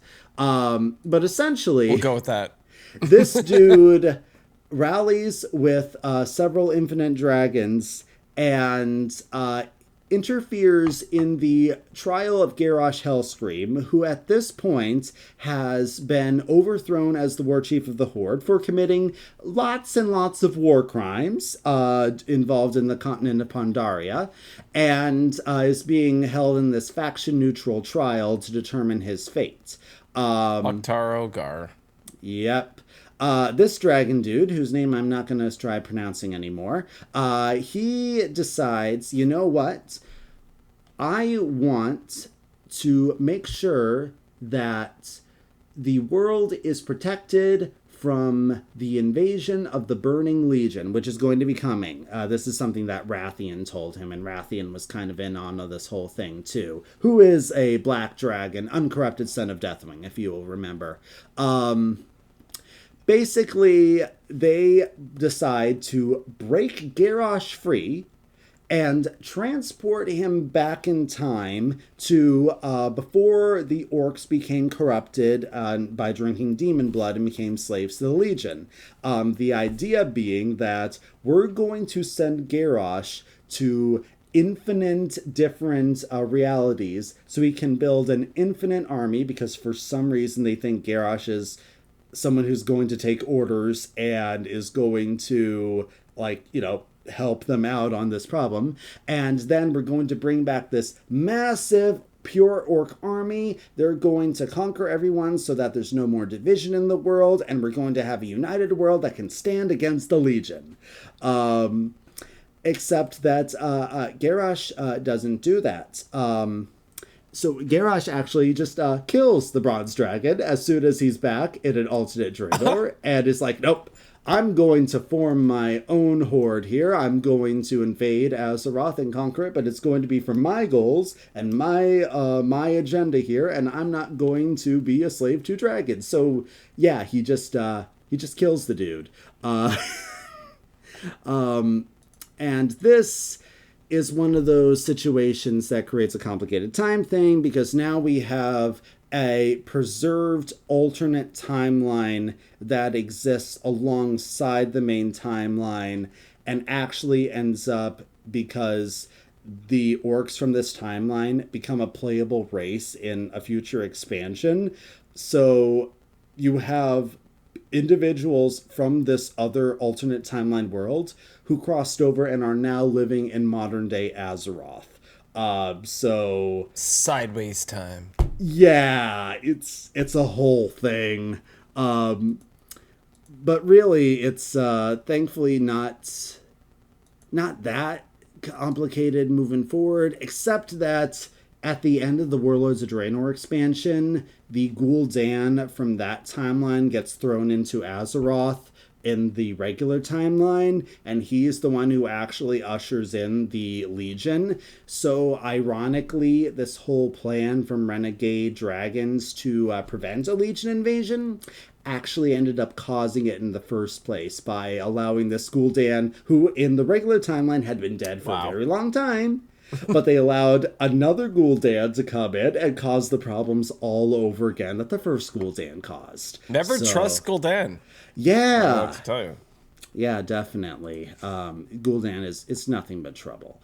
Now, the last part of the bronze dragons that we have in the story so far is in the more recent expansion of Dragonflight. This is where these mysterious lands called the Dragon Isles are rediscovered. This is a place where the dragons used to live and operate out from way back in the ancient times when, like, Tyr was still around and they were still pretty new and actively protecting the world. The main things that happen here is that the aspects work to basically get their powers back by working on these things called oath stones, basically reconnecting with the original thing that they were put in charge of in the first place. Kind of let's a grassroots campaign among the dragon aspects, you might say. And once they are able to kind of have that purity of purpose and activate the special artifacts, they are able to get those Titan powers back overall. During this time, Stormu is having further problems with Infinite Dragons because they are now actively trying to speed up and forcibly corrupt him into Murozond, and which he doesn't want to happen, but he's really depressed that it's like an eventuality. Two dragons play a particularly strong role in this storyline right here. Chromie is a dragon who has been around for quite some time, actually, as like a little quest giver and stuff. Very much a fan favorite character, but she is kind of a major character in trying to help. She's very determined to prevent Nozdormu's corruption into Murozond. She's like, I don't care if you're depressed and think it's inevitable. I'm going to scour every single timeline to find a way to prevent this. Just, it's really adorable character. Let's go, Chromie. Yeah, I absolutely love Chromie. Just the cutest little thing ever, honestly. Actually, interesting fact is that this is called a visage when dragons take on a humanoid form in order to better interact with the mortal races.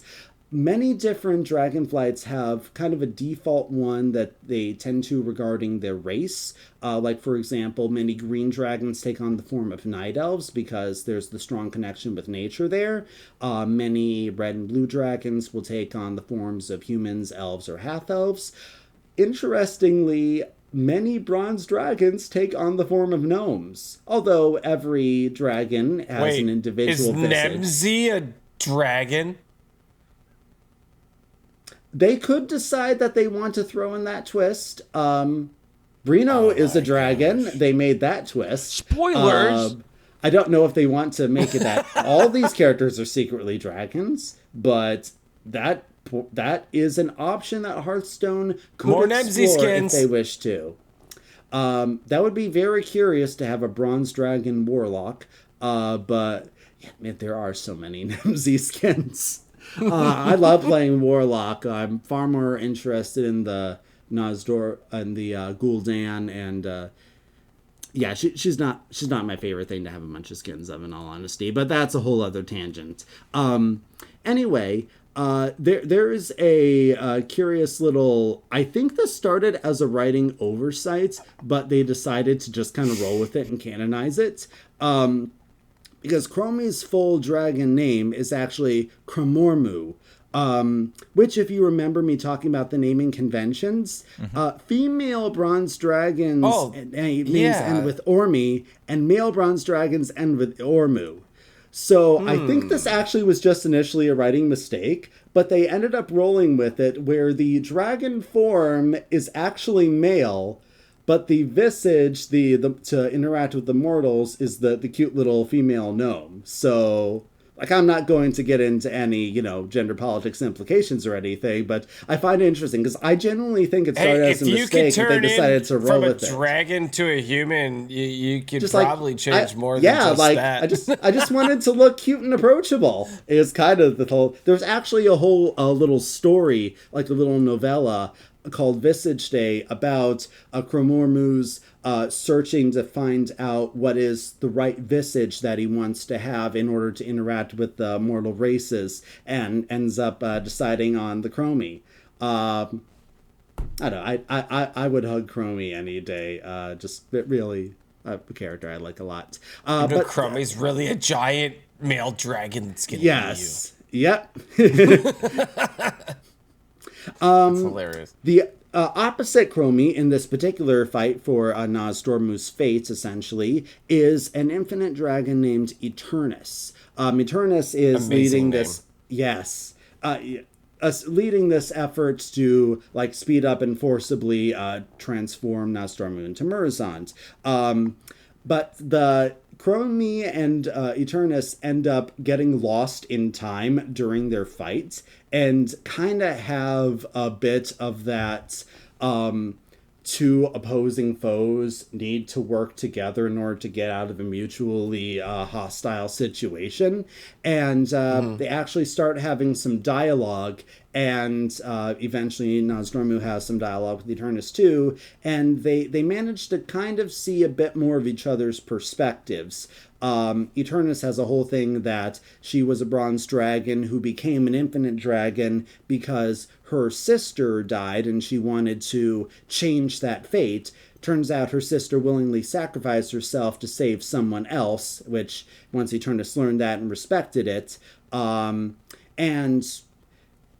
kind of started to understand, okay, maybe there's a bit more of the points that the bronze dragons have about time has to kind of continue on. We have to respect choices. And the bronze dragons, like Nosdormu, kind of recognize from Eternus, maybe we should have maybe just a little more compassion, and maybe we should be willing to maybe alter some things if needed, instead of having an absolute, like, everything happens absolutely purely, every tragedy cannot be altered. And so Eternus ends up becoming kind of a leader of a more moderate faction of the Eternal Dragonflight. Like, still wants to change time, and still is like, you will become Morzand, but at this point, I'm just going to wait for it to happen naturally, instead of trying to force you into doing it, since that would be forcing against your will. I'm going to wait for you to see reason and, become our evil leader. Gotcha. That is essentially the point where we are right now, as of the current Warcraft storyline of anything major involving bronze dragons. And any legendaries that we have, I would just like to note that have bronze dragons or infinite dragons. Pretty much all of them are canon Warcraft characters. It's just that there's not really much to any story behind them. They are either dungeon bosses that have little to no lore, or just fun little vendors. Like the one who gives the cheese card. He is a cheese vendor. Gorgon Zormu? Yeah. Gorgon Zormu. He sells cheese in the capital of the Dragon Isles, Vladraken, because he uses his time magic to perfectly age them. And that's his whole thing. So most of them are just like that. And at this point, I think we're going to take a little short interlude here. And then afterwards, we're going to just briefly touch on the Fabled cards that come with this expansion. Talking about the ones from the past, the ones from the potential futures, and the altered timelines. But we have a little musical number first. So, I didn't listen to this. I know you sent it to me early. I wanted to be didn't surprised. listen to it. I wanted to be surprised. So, here we go. Without further ado, this is...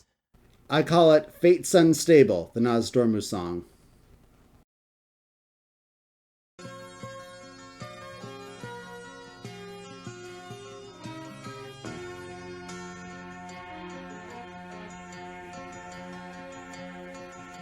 The dragon arrived just the other day. He came from the future with a message to say. He said, time's gone wrong and there's hell to pay.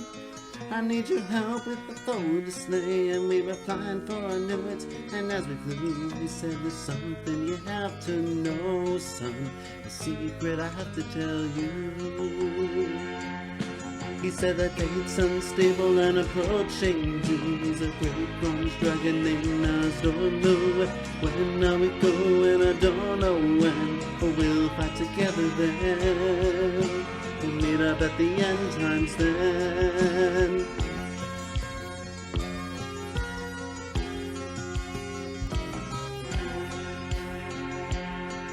From the past and the future, our lives we secured. Some from events that never occurred. You're the heroes of time, the dragon assured. You'll stop Morzand, keep reality secured. And we flew to battle and the dragon smile faded. He said, I'm gonna become him. Yeah, I hate it, but I'm gonna be him.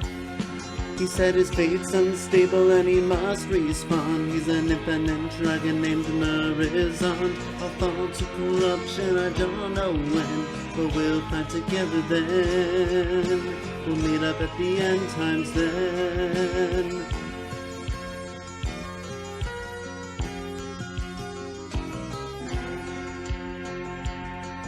Well, we reach the battle in the times beyond. The legendary heroes versus Marathon. With the hourglass of time, his powers the sun. The dragon said my future self will do no harm. Still, I'll fall to madness and you heroes will defeat me. See you later for eternity. He said that fate's unstable and approaching doom. He's a great bronze dragon named Nozdormu. When are we going? I don't know when, but we'll fight together then. We'll meet up at the end times then.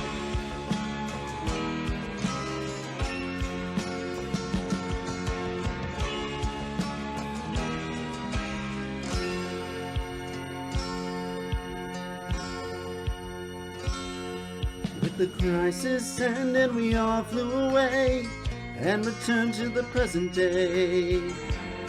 He said I'd see you again if you don't mind. Just come on down to the caverns of time. You see the infinite's still out there and events all askew, and I sure could use help from you, son. I could sure use some more help from you. And the dragon sighed as he said to me, someday that will be me, Horizon will be me. He said that fate's unstable and approaching doom. He's a great bronze dragon named Nozdormu. When are we going? I don't know when, but we'll fight together then. We'll meet up at the end times then.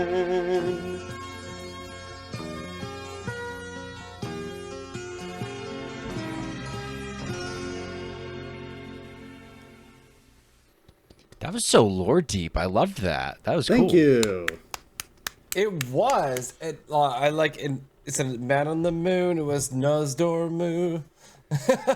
And it didn't. It didn't. It felt like it fit right in with the theme. Like it felt like it fit in with the genre of the type of song that used to be written too, where it's just like, all right, let me just play this sort of. It wasn't nonsensical, right? Like there was a, it was a lore, it was a set story, but just storytelling in song form. That was cool. Yeah, I was trying to figure out the best song to do this topic, and I thought let's do ones that are kind of about time in general and sort from there. And I absolutely love Cats in the Cradle. I'd been waiting to do that one for a while. You have no idea how difficult it is to find rhymes for Nozdormu and Horizont. I spent a whole day working on that. Understandable. Done with love, though. That was cool. I enjoy it. Awesome. I love doing this stuff. All right. Great job. So, touching on the Fabled cards here, I'm just going to go through them in basically chronological order. We're just going to focus on ones that are actually canon to story. So, as much as I absolutely love Time Thief Ratham, he is a Hearthstone original character, so we're not going to be touching on him. Oh, fine. Can we start with Talanji though? So I'd like to go in the class order. If you don't mind. Sure thing.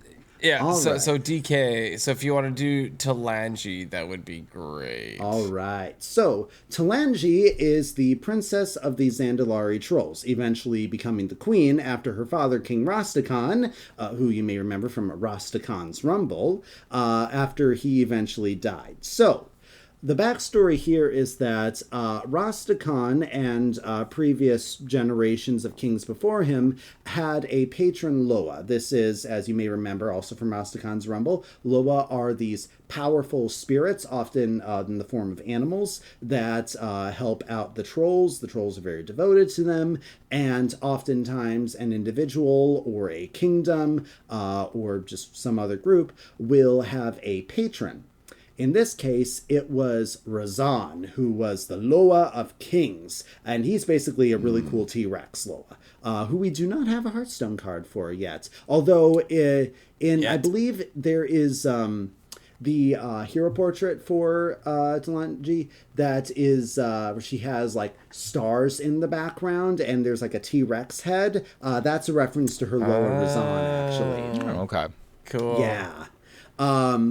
But Razan ends up getting killed during the events of World Rip. of Warcraft expansion Battle for Azeroth, and Rastakhan is pretty desperate to find a powerful Loa who will be able to protect him and his daughter and his kingdom. So he reaches out to the Loa of Death, Bwonsamdi, who we've already had as a Hearthstone card from the Priest class, again during Rastakhan's Rumble. And basically, Bwonsamdi says, okay, I'll be your Loa, but you have to promise that your entire bloodline is bound to me. Not just you. That means that I'm going to be the Loa of your daughter. Yes, every descendant. And by being the Loa of the king, that also means he's the dominant Loa of the entire kingdom. Not everyone is going to be happy with the Loa of Death being in charge of everything. It's pretty Loa of him. Yeah, it is. So anyway, after Rastakhan is killed by an alliance attack on Zandalar, because they were trying to prevent them from joining the Horde, but they actually ended up just pushing them further into the Horde's arms because they wanted protection from the alliance. Bwonsamdi is just like, okay, he's dead. You're in charge now, Talanji, and I am also now your Loa. So, like, you have to do what I say, and I do what you say, and all of that, which she's not thrilled about, but eventually she comes to an agreement on it and gets used to it, builds up a bit more of a partnership. So, the Death Knight card here, this is one that's exploring a possible alternate timeline or potential future. Essentially, in this world, there is a great plague that just wiped out most of the Zandalari population. But Talanji is resurrected as a Death Knight. According to the little bio that was written about this, information in the Hearthstone put out for the cards, it says, this card depicts Talanji's potential future timeline where the trolls of Zandalar were wiped out by an unknown plague. Later, Talanji was resurrected as a Death Knight, and in doing so, she raised her people once more to lead them in death. In life, Talanji served Bwonsamdi, Loa of Graves. In death, that relationship is a bit more complicated. She still serves him, but now she has much more influence in matters pertaining to the dead. So this is kind of a dark future timeline sort of thing, where Talanji's a big, emo edgelord sort. But honestly, the art is super cool, so I don't blame her. And the signature art is even cooler. And I enjoy playing the card, actually. Now, Demon Hunter, that's Broxagar. We've already talked about him, so we can move on to Lady Ashara, which is an alternate timeline, as it says that there is even a timeline where she stayed a great benevolent queen of the Kaldorei. So within the actual timeline, the Kaldorei, which is the name for the Night Elf people, they started out as a primarily harmony with nature, druidic sort of population, but then eventually became much more metropolitan as they built up a big city, and they delved into arcane magic and sorcery, and kind of abandoned the whole druid stuff. This is the sort of atmosphere that Ajira was an extremely powerful arcane sorceress, but she still wanted even more power, and that led to her wanting to make the bargain with Sargeras and ushering him into the world and the whole War of the Ancients thing kicking off. This card depicts an alternate timeline where Queen Ajara just basically stayed a druid, which is why it's a druid card. Actually, in the actual timeline, she herself was never a druid, I don't think, but this would also be portraying a timeline where Night Elf society just wholly remains like a bunch of Malfurions, essentially. Right. And in tune with Cenarius. The description for this card by the Hearthstone, some blurbs that they wrote in social media posts and stuff, it says that wielding Shardasal, the Scepter of Tides, Ajira was able to shape terrain and waterways to bring Singnajari to its peak. Additionally, her people were able to tap into the Well of Eternity in a responsible way, bolstering their magical prowess. However, at a certain point in this timeline, Ajira had to make a choice when faced with dangers outside her empire. Should she focus on the arcane potential within the Well of Eternity, or have her people and her city continue to grow across the continent? So that is the little flavor that the Hearthstone devs decided to put in with the whole choose one, where you gain more power, but you discard the other one of the fabled cards. So this is an alternate where we have a much nicer version of this lady, which I'm kind of happy to see. Not because so much of a jerk, right? I always love a redemption arc, but you also sometimes need stories of villains who, just kind of get what's coming to them and are irredeemable. So in that case, it's kind of nice to just imagine an alternate. But what if she was a nice person? Let's think about a little happy thing for a moment. Yeah. So, next one, if we're moving down in the class alphabetical order, would be the Hunters, in which we have Ranger General Sylvanas.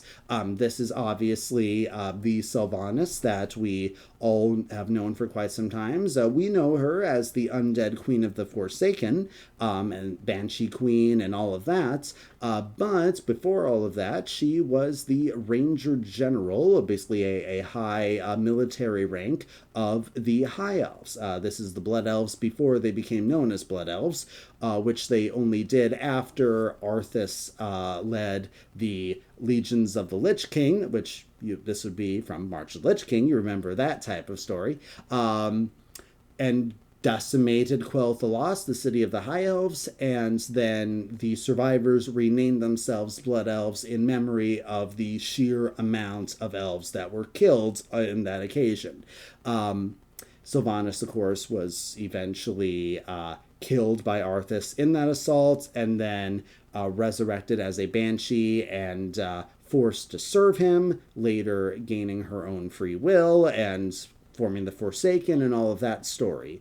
But this card depicts her before all of that happened, when she's unified with her two sisters, Illyria and Varissa, and they're all kind of working in sync with each other. Each of these eventually had their own stories as well. Actually, Varissa ended up marrying Ronan, that archmage that we mentioned earlier, who ended up being the time traveler.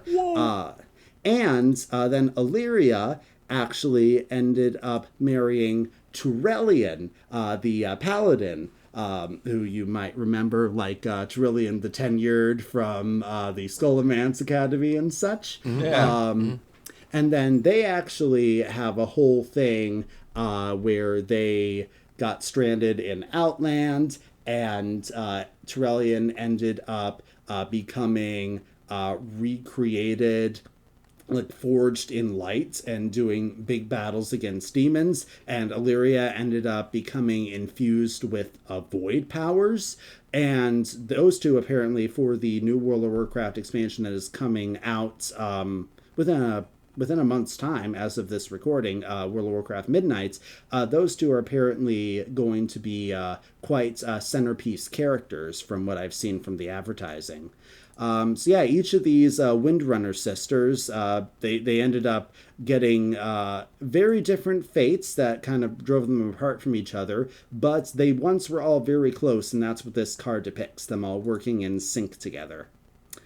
Moving further down, we have Azure Queen Sindragosa. Sindragosa was the prime consort of Malygos, the blue dragon aspect, and they are in charge of safeguarding magic and the flow of it, particularly the arcane magic. And Sindragosa, we primarily know her in World of Warcraft as an undead skeletal dragon who is under the control of Arthas the Lich King. She is a boss in the Icecrown Citadel raid where you go and fight the Lich King. But That is only the case because she was one of the ones who was killed back when Deathwing used the Dragon Soul, and just remember I said just wiped out so many blue dragons. She was one of them, so she died a long time ago. But this is showing either the past before all of that happened, or an alternate future when she did not perish. And is ruling as a queen consort alongside Malagos.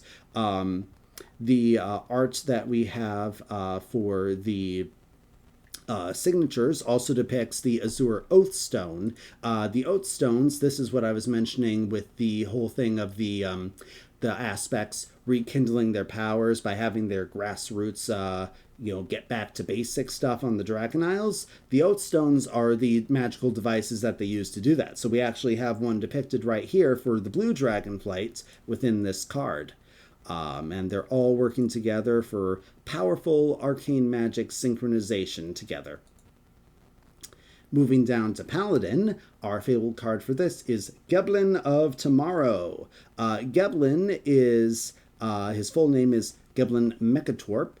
He is basically the leader of the gnomes. And he is an absolutely brilliant inventor, very respected by the gnomish population. Eventually, he was actually crowned king of both the gnomes and the mecha gnomes, who were a kind of cyborg separate gnome population that was eventually discovered on an island called Mechagon, and had a whole thing about needing to overthrow their evil king Mechagon. Yes, he named the island after himself, who was determined to transform everyone into robots. You got it, wanted. Because it's the best way to reverse the curse of flesh, in his opinion. And he's like, we were originally robots when we were created as a species by the Titans, and therefore, I am going to force everybody to turn into robots again. There was a big resistance against this, and needing a new leader, the Mechagnomes decided to join along with the regular gnomes, as we would know them as the race in World of Warcraft, and Geblin was made the ruler of both of them. This particular card depicts an alternate timeline where he died, but the gnomes of the future preserved his brain until the day they could build him a worthy mecha suit. In this form, Geblin leads gnomekind with holy magic. Since he was just a brain for a long time, all he was able to do was think, says the Post, and he reached an epiphany. By powering gnomish technology with holy magic, they could retake Gnomergon and lead gnomes to a prosperous era. Gnomergon, as a city of the gnomes, as actually they haven't been able to live in it for a long time. That's actually why they have that past, present, future card where it's past Gnomergon, present Gnomergon, future Gnomergon, because it was overtaken by a bunch of trogs and this gas plague that was meant to drive out the trogs, but actually just made it unlivable for the gnomes. So actually, currently, even in the game, as far as I'm aware, in modern lore, the gnomes still, they don't have a Gnomergon that they can actually live in. So this is envisioning a future where they're able to return and rebuild it into something even bigger and better. Let's see. Moving down to Priest, we have Medivh the Hallowed. Medivh is, of course, the very powerful mage, the guardian of Tirisfal, who was the son of Egwin, who we also have as a card, and was in charge of protecting the world from demons. He lived in Karazhan, where we have One Night at Karazhan, which I very fondly remember as the time when I first entered Hearthstone, around that expansion. Yep, exactly. And he did, in fact, throw very lavish parties there in the lore. His whole thing was that, actually, his servant decided it might be good to help him with his loneliness, but also a bunch of other powerful mages were suspicious of what Medivh was doing since he was so powerful. But they're like, well, he's clearly just living a shallow life as a party guy. So I guess we don't really have anything to worry about. But that was honestly all just cover. Actually, Medivh had been possessed by the spirit of Sargeras ever since his conception. Because Sargeras had this big battle with his mother Egwene, and when she was weakened, he entered her soul. And when she conceived Medivh, he just like moved from her soul to the soul of her unborn child. And so Medivh always had these dark whispers going on in the back of his head, and they eventually would occasionally possess him or manipulate him, and that's what drove him to create the Dark Portal, to team up with Gul'dan, and bring the orcs as the first invasion in Warcraft 1. Like in the first, like in the only Warcraft movie, I was gonna say. Yes. Yeah. Which was my first introduction to Warcraft lore, honestly, before I ever played the game. I got into the game because I was like, I like this movie. It wasn't a very popular movie, I know, but I liked it. And I wanted to know what happened next. And turned out that there were over 10 years worth of lore that had been written about what happened next. So that's my origin story for getting into all this. Only not popular here, and people didn't understand that it was like the origin story. Like it went way back. Yeah. And I think it was confusing. Also, if you watch that movie, like a lot of the characters don't call other characters by name, and you have to figure out like who is who the whole time. I did have to do a lot of Googling to figure out after watching it. But again, that's what got me interested in learning more, because I learned that there was so much story.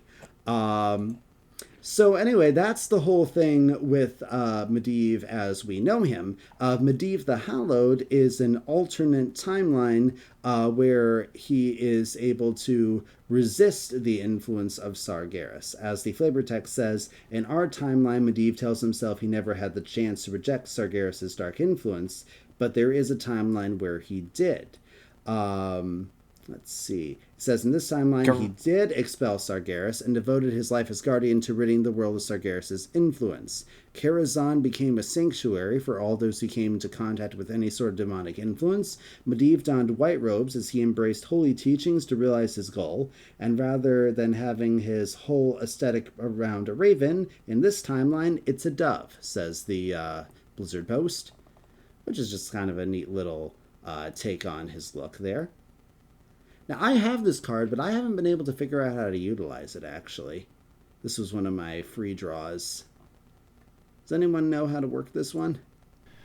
You could poke out into trying to... There's a priest card that will make your next top deck cost 1. So you could poke out, you could play it, it's like a 5 mana 4/5 taunt. And when you're top decking all 3 pieces, one of which, of course, costs 1, which means that depending on which you get, you can drop the other pieces, but mostly it's just a really good arena card. Oh, okay, good to know. I have been getting a bit more interested in arena again. Duly noted. So, moving down further, we are now at Rogue, and our fabled card for this one is Grona Half-Orcan. This actually, conveniently, takes place within the same story as Medivh's. Grona was a brainwashed, mind-controlled assassin of Gul'dan who was sent to kill King Lane, King of Stormwind, who, incidentally, happens to be Varian's dad and Anduin's grandfather. Within the main timeline, this was a mind-controlled assassination.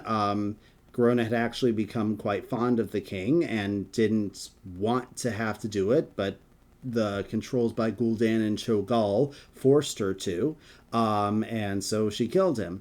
It is different than in the movie, since we're talking about the movie, where Lane has requests that she kill him so that she can get the honor and the prestige of bring peace between orcs and humans, rather than one of the more bloodthirsty orcs being the one to kill him. Entirely different circumstances, but I still really do like that movie. Circumstances? Within this card, however, this is, again, depicting an alternate timeline where, rather than being a mind-controlled assassin assassinating a benevolent king. Within this timeline, King Lane is actually a wicked dictator who has brought Stormwind to oppression and ruin, and Garona is assassinating him as a form of liberation. The flavor text says, Garona made her mark that day. No longer was she simply the assassin of the Horde. She was now the liberator of the dictatorship of Lordaeron. Lordaeron, incidentally, being a much larger kingdom, which Arthas was initially from, and his father. So apparently within this particular timeline, King Lane was a tyrant over at least 2 or more different human kingdoms. And let's see, is there any more information here? Yes, it says, in this timeline, she escaped Gul'dan control and took it upon herself to assassinate the evil King Lane.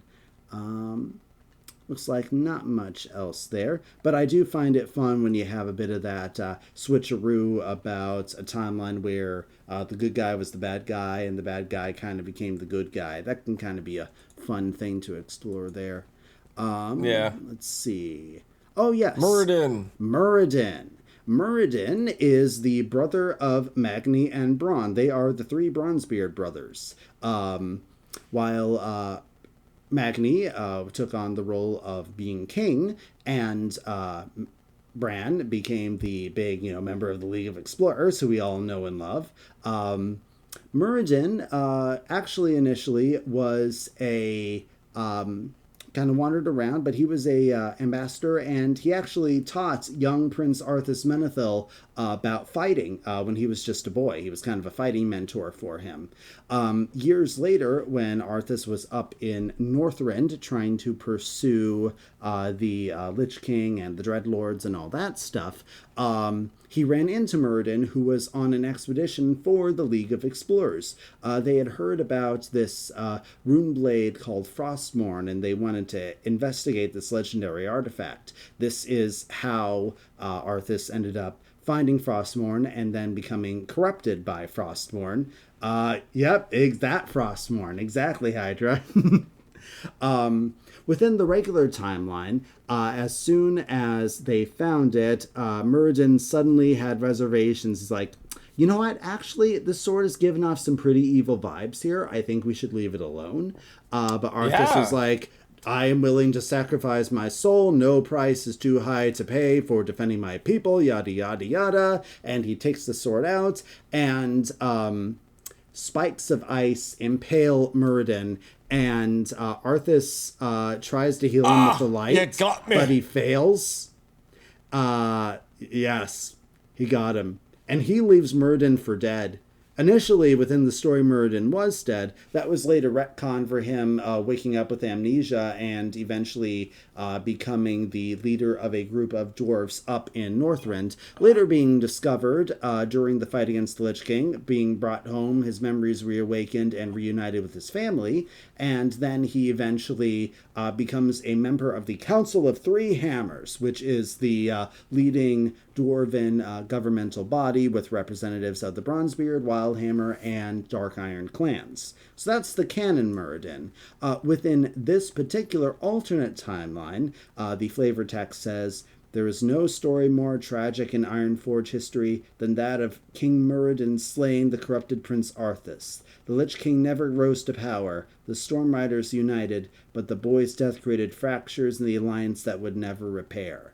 So this card is depicting an alternate timeline where Arthas became corrupted by Frostmourne, but Muradin was forced to kill him. This overall prevented a lot of evil from happening, but created a vast divide between dwarves and humans. So the alliance not really so united within this particular timeline that's being depicted here, because for whatever noble reasons it was, and maybe even the human kingdoms didn't believe that Arthas was turning evil or something. So yeah, it's just depicting an entirely different geopolitical situation within the alliance. Wow, that's cool. I might have read that when you play Murazond as against Arthas, I think there is an interaction. I'm looking it up now. Muradin? Yeah, because and Really? I just sort of remember reading it randomly There are little in Discord. secret things like that. I hadn't heard of that, but I would not be at all Arthas surprised. like, you'll never get me. And he's like, I already did. Or I will. Oh, maybe not. don't Yeah, know. I maybe it was like a portrait or something like that. I remember reading could something that was be. just like, well, he did kill him, so like, yeah, he doesn't like him, and I'm like, huh.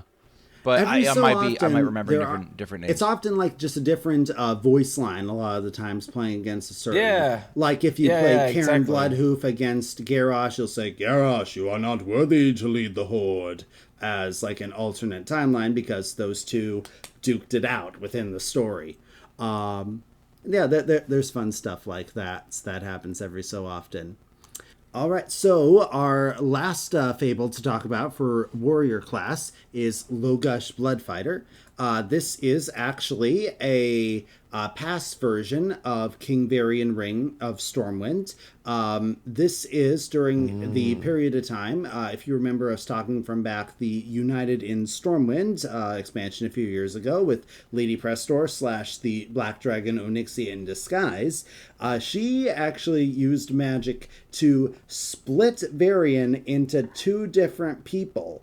One of them Right. being a very easy to manipulate puppet king who she kept there to rule through, and then all of his strong will and fierce fighting was put into another version of him that was, well, she tried to kill it, but he ended up just kind of falling overboard off the secret island that she was doing all this on, and he ended up washing ashore on the shores of Kalimdor and being enslaved by orcs and forced to fight in their gladiatorial arenas.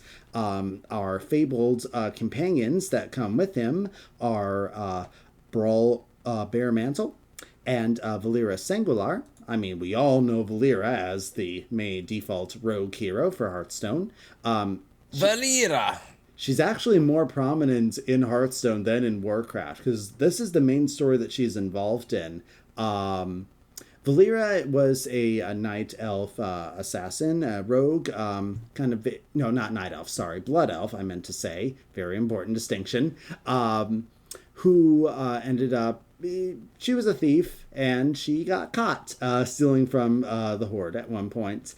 And then Brawl is a night elf, he's actual night elf, and we actually have a whole other druid legendary of him now at this point. He was also captured, and the three of them, Varian, though he had amnesia and he didn't know that was his name, Brawl and Valera were all purchased by the same orc, Ragnar Earthfury, who actually went on to become a powerful shaman and ally of Thrall in the shaman work to preserve the world.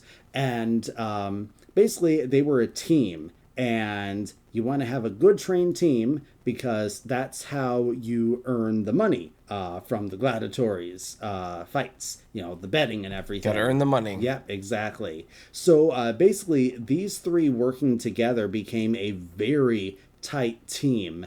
Varian earns the name Logush because he was so fierce, and Logush is actually the name that the orcs have for great wolf spirits. And he's like, you are so fierce, you must be an incarnation of this wolf spirit, and therefore we are going to call you that. So that's the name that he ended up going by.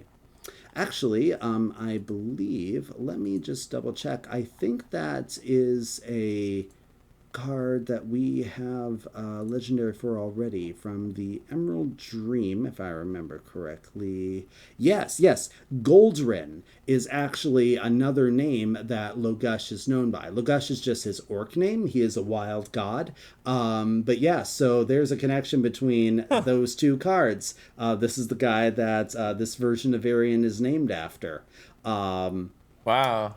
They went on a lot of adventures together, eventually escaping their slavery, and ended up, becoming very, very tight friends, very loyal to each other. Varian eventually recovered his memories, and both versions of him eventually were fused back into one person. Valera has a Thank thing goodness. where she is she's much more about personal loyalty than faction loyalty. So even though she is a blood elf, and blood elves are a member of the Horde, she is far more like she has a personal loyalty to Varian. She's not a member of the Alliance, she's not a member of the Horde, but she's actually the personal bodyguard and secret agent for the Rin family in general. So she had very strong loyalty to Varian, and that loyalty continued on to Anduin. So she's often the type who will help arrange secret meetings between members of the Horde and the Alliance for diplomatic or spying purposes and such. Her loyalties are her own, but yeah, that's how they all met. And thanks to Cool. the Book of Heroes solo adventures that they came out with a few years ago at this point. Some of the last solo content they ever came out with. I miss the solo content, actually. But you can actually experience a lot of this story. And some of it also in the Book of Mercenaries is a Hearthstone original stories with the mercenary characters that takes place alongside all of this stuff with Onyxia within that year that we had United and Stormwind and such. So there is some Hearthstone content where you can experience at least things tangentially related to these specific stories with Logush. And that's all the Fabled that we have. There are a great many Hearthstone original characters within this set, and don't get me wrong, I absolutely love when they come up with these characters. There's a lot of great original designs. It's just that unless they come up with lore to talk about from Hearthstone itself at the forums, there's just not much to talk about here. And that's everything for the TimeWays. Yeah, Hooray! I was just saying, I really like the Fabled, like, remixed, like, the side stories, how they like, okay, let's explore an alternate timeline, and, like, what if things played out a little bit differently, or what if things were set up a little bit differently? I enjoyed all these stories, honestly, for the Fableds. They're all really cool takes. And then within the larger story of the, the idea is that Chromie is trying to find the strongest heroes from across all timelines to be able to defeat Murozond. So this idea being that, okay, so like maybe Muradin by default wouldn't be strong enough for the team, but High King Muradin from this alternate timeline where he killed Arthas, he's worth drafting into this Avengers group that I'm putting together here. Yeah, so that's cool. That's an interesting way to think about it too. Cool. Well, we thank you so much, Goliath. You're always such a treat to have on the podcast. We love your enthusiasm and the dedication and all of the work that you put in. And we know that the listeners love all the lore stuff.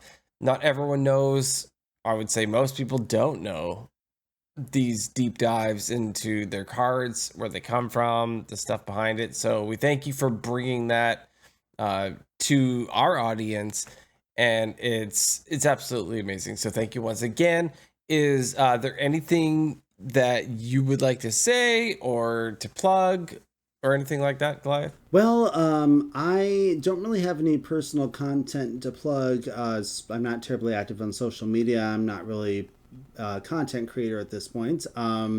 If I ever get that candle business off the ground, maybe I'll plug that in the future if I start selling online. But let's go. I would just right now like to say that I am excited to see what stories they're going to take as inspiration for expansions for this next Hearthstone year, because we're wrapping up this one with the mini sets. And so this past year they deviated from the previous kind of slight hints and just straight up told us at the start of the year what all the expansions were going to be. I had mixed feelings about that. I kind of like guessing and theorizing, but I also liked being able to plan in advance for this sort of stuff, knowing what themes are going to be. I'm just really curious to see what's going to come next. We'll see. And I hope, please, Blizzard, please give us a Pandaria expansion and a monk class so we can finally round out all of the classes that are in World of Warcraft. Please, like, you did Demon Hunter, you did Death Knight, even though we already had Death Knight hero cards first, that one could have waited. Please give us monk, please. I'm sure it's coming. I'm sure it's coming. Schmoopiedady. Hydra. I heard you had a question. Was that for me? Yes.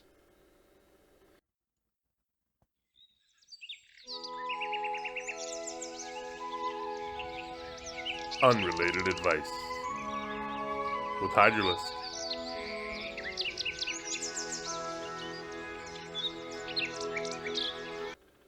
Hydralisk. Yeah. I usually are like Schmoopiedady, and then like we do that anyway. This is usually, you know, as lore episodes go, they usually go. I was just scared. I was scared. I didn't know how to respond. As lore episodes typically go, they usually are very content deep. They usually go a long time. So I don't, instead of doing like a big long, unrelated advice like we had for Jacques when we had Jacques on, and that like was like almost like, you know, another third of the episode, I'm going to just ask you a short, quick question because Goliath the Dwarf brought it up and it's been haunting me the entire time I've been sitting here along with the lore. Oh my gosh. Okay, why does it bother you that phonetic is not spelled how it sounds? Are you asking me? He's the one who said it. Yeah, but why does it bother you? Because I don't know how to spell it. Wiser words have never been spoken, and you heard that on Born to be wild. I can't spell it either. I play wild.